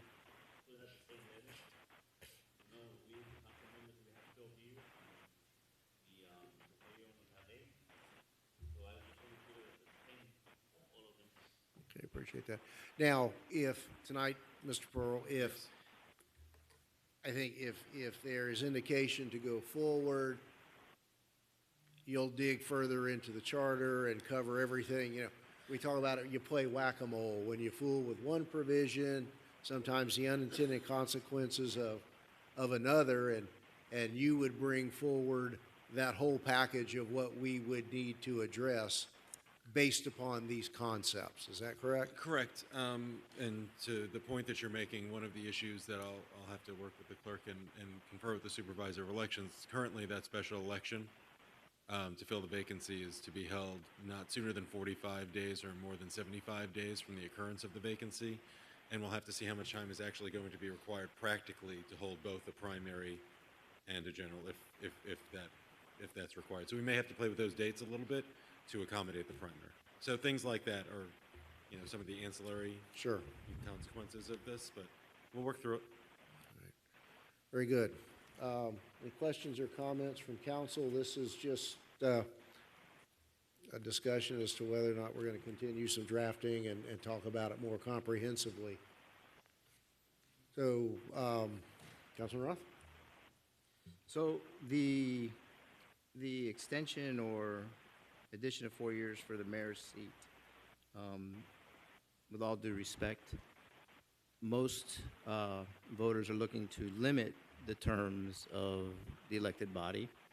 And as I saw this, I said, you know what, this might be a good time to think about masking and matching what the county does. And the county has an 8-year term, 2 4-year terms for the mayor and 2 4-year terms for council. Now, if the body accepted that, that would not take effect for anybody that sits up here today. So if they wanted to serve 12 years, they could serve 12 years, but it would be the next elected body that would come in that would be subject to the limited terms. If I didn't have the ability to run for a 3rd term, I wouldn't have done it. but given me the ability to do it, I did.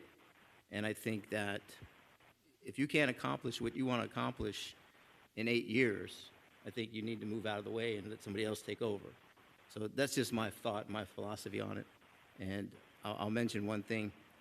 This happened back in like 2015, which actually opened the door for me to run when another council member said that they wanted to continue in their seat, and it just didn't work out well for them. And I think when you do a charter amendment or change that only affects one person and nothing personal to you, that I don't think it's the right thing to do, because it really only affects one person. But if you change it to limit the number of years that a council member or the mayor can serve, I think it's doing a better service to the constituents in the city than it is to extend terms for the council. I mean, we could argue that, okay, the mayor goes 12, well, maybe the council goes 16 years. You could argue that too. And as I said, I truly believe if I didn't have the opportunity to do the third term, I probably wouldn't have done it, but I had the opportunity, so you have to do those things. So that's just my thought. Appreciate that, and you know, Mr. Attorney, let me ask you something. If this passes right now, for the third term of the mayor, that will go to the ballot. Yeah, what will happen And is... the voters will decide that. Yes, so Okay. based on the direction I get tonight, I will prepare a resolution. The resolution will have both the text of the proposed charter amendments and the ballot questions to be placed on the November election. And you'll take the vote on it as it's prepared. You'll see it again with that, with the complete package. And, kind of on the lines of what you were indicating, Councilman Roth, I know the city of Miami now is toying with lifetime limits, which we do not have. I think Councilman Fletcher and I are probably going to be the exception rather than the rule. Both of us were out of office for a very long time between terms. Councilman Fletcher didn't have as many years under his belt as I did. And I hate to start, let's recognize we're kind of under a time constraint. Whatever we're going to put on the ballot really needs to be finished up by the late May meeting in order to meet the supervisor of elections deadlines. But thinking about, is kind of what the voters might want, and we'll have another opportunity to view this, maybe a 16-year lifetime limit is something and I don't know that in the future anyone would avail themselves of that full ride. I mean, there are numerous council members who have spent 20, 25, and 30 plus years on council. Term limits dealt with that. We don't have a lot of back, in and out. Who knows what we'll have in the future. Just another thought of a layer of protection. These were the two items that were submitted to the attorneys for our consideration. And certainly this is by far not our last bite at the apple to put these on the ballot or not. Either or both of them. So, any further, council? Okay. Yes, Vice Mayor Fletcher. For most of us on this council, if you remember, I was the one who was trying to push for the 8-year term limits. I believe that was a big win for everyone, but at the same time, that's not what the voters wanted. They gave us an additional 4 years at that point in time. So I think we put this out to the community, let them vote on it, let them make the decision, and move forward. Thank you. Okay, so Councilman Cannonball, your motion is to direct the attorney to go further and draft the necessary items to implement both of these questions. And again, we'll have at least one more formal discussion and vote before it ever gets to a ballot. All right, do we have a second for Councilman Cannonball? Second by the Vice Mayor. All right, is there anyone online or in the House wishing to speak on this matter? All right, hearing none, if there's nothing further from council, let's have a vote on that issue. Councilwoman Avila, Councilman Roth, Councilman Cannonball, Councilman Davis, Councilwoman Bailey, Vice Mayor Fletcher, Yes. Mayor Losner. Yes. The motion carries. And let me just say, Councilman Roth, I don't know that I can afford the divorce and the next campaign, so I, kind of have to decide, and I think I know where that would go. Certainly, the trend is moving backwards. I'll acknowledge that. Let's see what our voters think. I think it's potentially a referendum on all of us, if it goes that far. Okay. So we have deferred item 26. Mr. Manager, anything further? Yes, Mayor and Council, this is just a gentle reminder that tomorrow at 3 o'clock in the afternoon, we will be having a workshop on the old City Hall site here in City Hall. And also to inform Council and Mayor that April 24th is the Take Your Child to Work Day. So staff and council members are welcome to bring their kids to the office, the City Hall, or any of the departments. We do have a slew of activities lined up. And concurrently on the same day, the city will be celebrating the first quarter employee birthday for employees born in the months of January, February, and March. And we will have a joint lunch with the kids. When is that? April 24th. April 24th, same day. Okay. So we'll have a So the kids' luncheon birthday. at the William Dickinson Community Center at noon. So bring your kids and let's have some fun. April 24th. The menu is a la carte. We'll find out. Okay. Okay. Also, our chief HPD is going to have a promotional ceremony on Friday, April 25th at 1:30 p.m. in the afternoon at the police headquarters, roll call room. Council and mayor are invited. I know the mayor may be out of town on that day, so the vice mayor will be presiding. Also on May 2nd, we'll be doing an unveiling and reopening of the renovated tennis and pickleball courts at JD Red Park. It's going to be April 2nd at JD Red Park at 6 p.m. in the evening. I think that's all I have. And I sent out a memo this afternoon to Mayor and Council about a potential plan to study the feasibility of transitioning our pension system from 401A to the Florida retirement system. This was a consequence of the last budget workshop we did, where some council members expressed interest to study this further. So we want to put together a study group, have the city attorney's office provide guidance, and have employees indicate their interest, yea or nay, to transition into that. There are a lot of advantages and disadvantages. All those will be explored at the workshop with the employees, and we'll revert back to council as the budget process unfolds. That's all I have, and more importantly, happy Holy Week, happy Easter in advance to every one of us. Thanks. Thank you, Mr. Manager. Mr. Attorney, anything further? Not tonight. Thank you. I guess we need a motion to go beyond 8:30. So a motion to extend to 8:45. All in favor? Okay. Councilwoman Bailey. Thank you, Mayor. Two very quick things. Just quickly, a kudos to staff and parks, and especially the staff at FICO Williams. The gym has been completed for officially a little while now, but there are finally some residents going in to use it, and I just want to make sure that the community knows it is nice and quiet. There's hardly anybody there.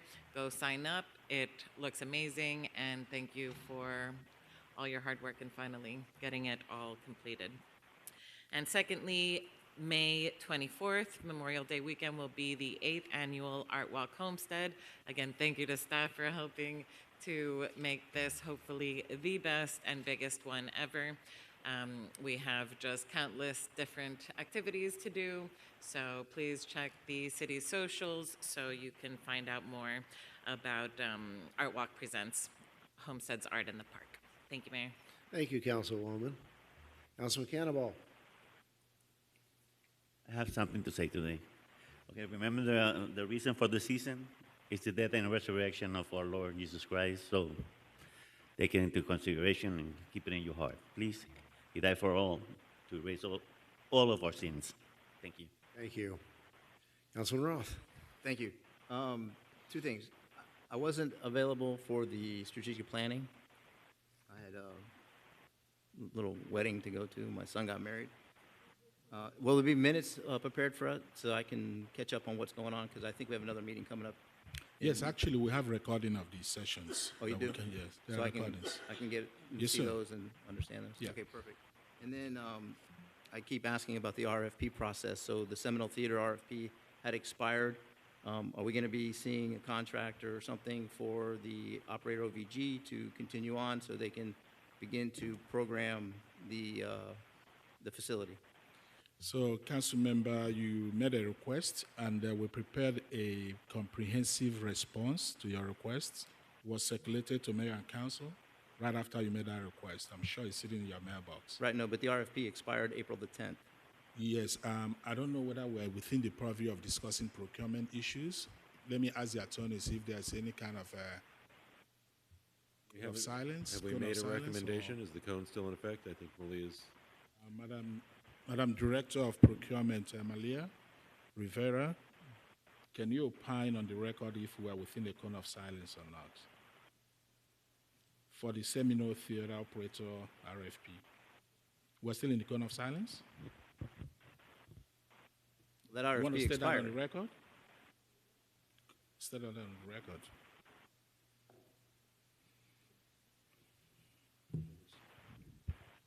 Good evening.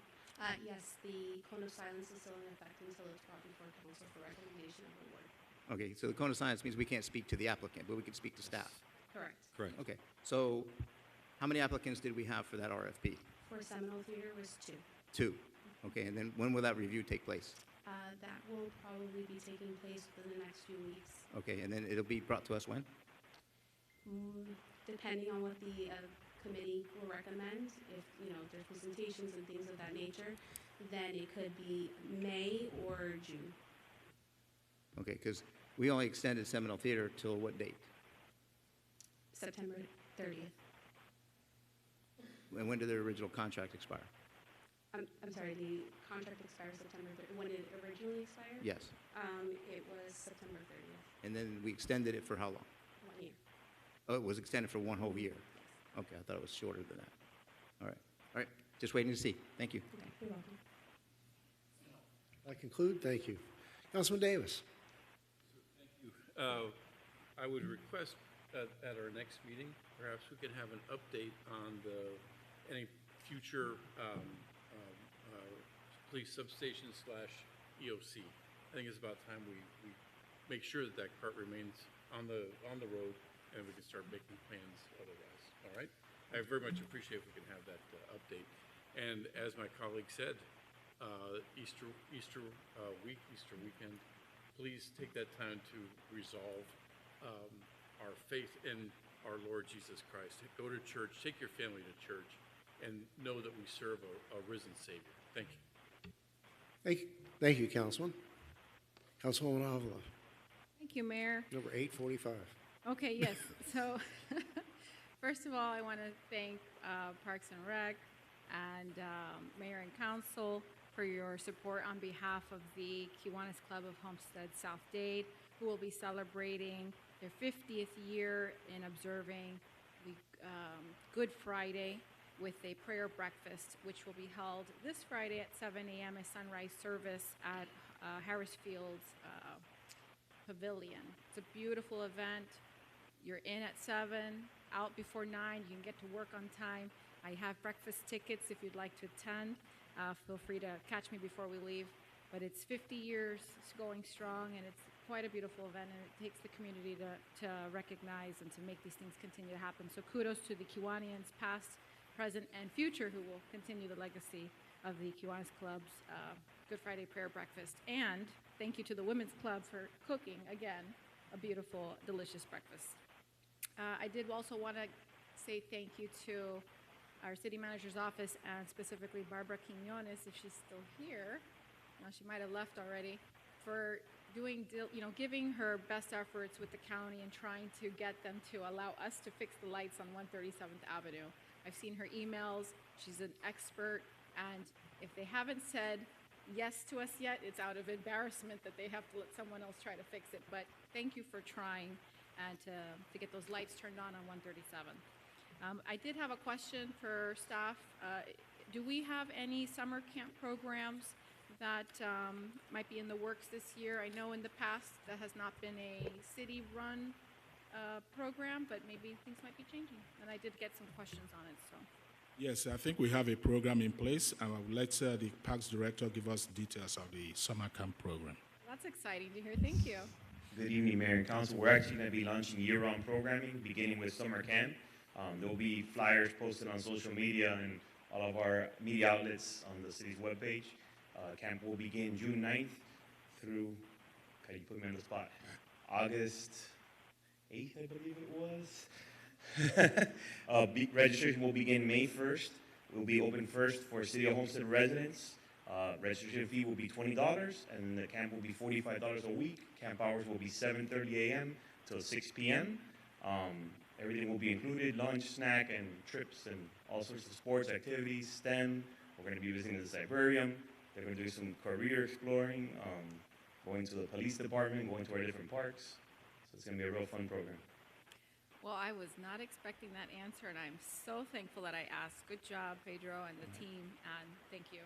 Thank you for making that happen, finally, and I do appreciate it. Last but not least, happy Easter, everybody. Thank you for all you do.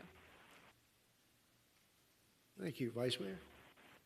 Yes, thank you, Mr. Mayor. First off, I want to thank City Manager and staff for the strategic plan meetings that were held last week. What refreshing ideas, and to see people actually engaged and involved. Something I'm going to do, because that's what I used to do in my old life, is I'm going to start having my own annual strategic plan that you all are going to have a very nice handle upon. So I would offer that up to my colleagues to do something as well. I had the great opportunity of going to an event out at the Speedway this weekend that wasn't really well advertised. And let me tell you, it was probably one of the best events that I've ever seen there. And the cars are a little quiet because it was an Indy E race, but the excitement was still there. There was probably about 15 to 20,000 people in the stands. Let's see if they come back next year and we can make it a bigger event. Next Saturday night, of course, is our annual Farm Bureau Dinner and Barbecue. Please come out and support that as well. I will be representing the city, providing a proclamation to one of the local gentlemen who's been in town for quite some time, and looking happy to do that while the mayor is out of town. I will be traveling starting tomorrow, and we'll be back in town on Monday, so I am reachable by cell phone. Again, happy Easter to everyone. I think there's some big events that are coming to fruition here in the next couple of weeks that we can all be excited about. Some big announcements, both on the development side and some other events that we're all going to be very happy about. And let's go Homestead. Thank you, everyone. Have a great weekend. Thank you, Mr. Vice Mayor. All right, so one of the pieces of legislation we enacted recently was the establishment of this Affordable Housing Task Force, and part of that is the appointment of a committee. And that is very tightly defined by statute, both the categories, and you can only have 2 people within the same category. You've got to have a certain number. A lot of interest, a lot of applications, and I'd like consent for my nominations. First, representing the not-for-profit housing provider, Stephen C. Kirk. If any of you are interested or familiar with the Everglades Community Association, he is outstanding in his field and is doing not just farm worker housing, but affordable housing now throughout our state. You probably don't recognize William Todd, he goes by Todd Fabry. He was the point man for the Richmond group that redid the landings here on Northeast 11th Street. And certainly for me, that stands as a testament to a first-class, low-income facility. So I'd ask that you approve him as a not-for-profit.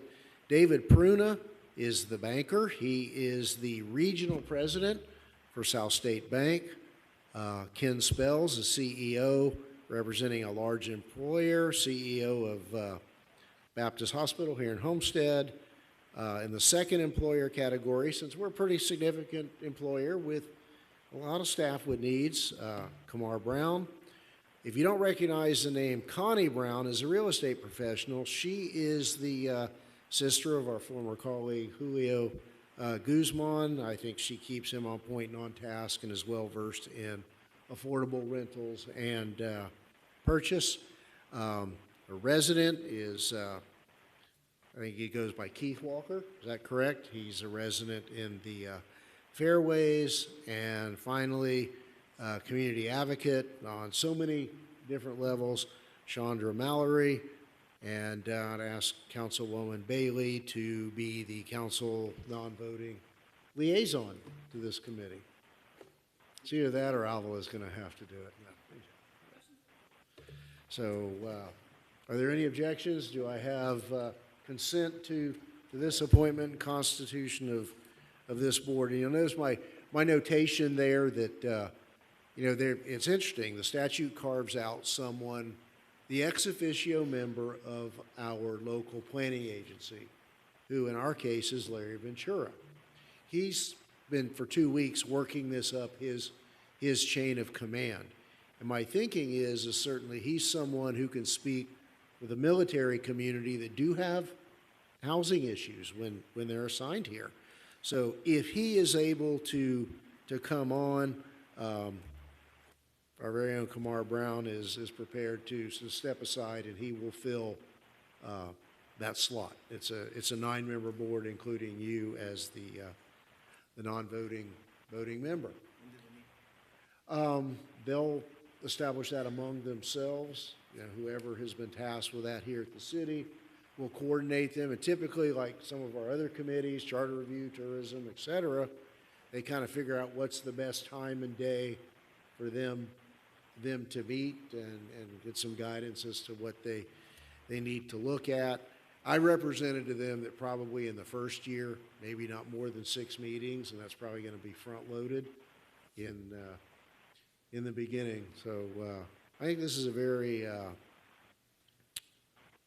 a wide knowledge base, and certainly, I don't want to use the word diverse, but a diverse cross-section of our community and expertise. Yes. Thank you, Mayor. I really appreciate the nomination. And But, I just had no. no. No, I think I laugh Thank you. because I see my dad going, look in the mirror, Jennifer, and practice saying no.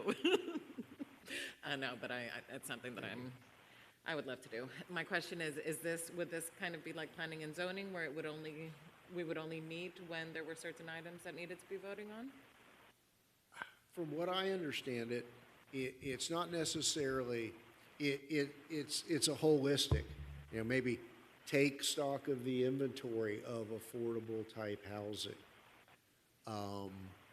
Take a look at what's in the pipeline, get statistics on need, and make recommendations to this body as to where we are, what we need to be, where we have too much, where we have too little, where we, to the extent we as a planning body can do better for that segment of our community. So it's not, like the LPA or the old P&Z used to be, where it was a regular meeting with items. This is more of a, gather the information and, digest it and make those recommendations and findings, put those findings together. So, yes. Thank you, Mayor. I think the only comment I want to make quickly is that the caliber of these nominees and this committee as a whole is impressive, and I'm pretty impressed on how fast you were able to put it together. So I look forward to, seeing them, come through with their meetings and to give us the advice that we will need to make on these decisions. And as much as we are knowledgeable in our own careers and can bring those decisions to the table, this is so important to have. So happy to see it. Thank you. It is, and I appreciate that. And so many of them were so anxious and enthusiastic to, particularly those who deal with it every day, that's in their wheelhouse. They really, and we're so very fortunate to have 3 or 4 folks at least that on this committee that's their world every day, all day, 7 days a week. So, just had to sit around and think about it for a few minutes and was able to compile this group. I don't recall if we've had a formal meeting since the statue unveiling. I just wanted to thank staff again for making it happen, getting it together. I've received so many compliments on the event, and now that we're going forward with these murals and some of these other art pieces that have been commissioned and have been languishing for a very long time. They've been off of our radar, as a matter of fact, but we're back on track. Yeah, Mr. Mayor and Council, just on the committee that you just announced, we intend to bring in a consultant that is guiding us on the process on the State Housing Initiative Program, SHIP. May 2nd is the deadline for us to finalize the whole process to get state funding. So that committee will be also tasked with all the planning efforts, as well as making recommendations to the council on how those funds will be expended. So at your inaugural meeting, the consultant will be at hand to guide the committee in terms of process. Thanks. Thank you, Mr. Manager. I kind of lost the forest for the trees. This comes with a really good opportunity for funding on an annual basis. And with this stellar group, I'm confident we're going to do well. So with that, if there's nothing further, do we have a motion to adjourn? Moved and seconded. All in favor? Thank you all. Good night.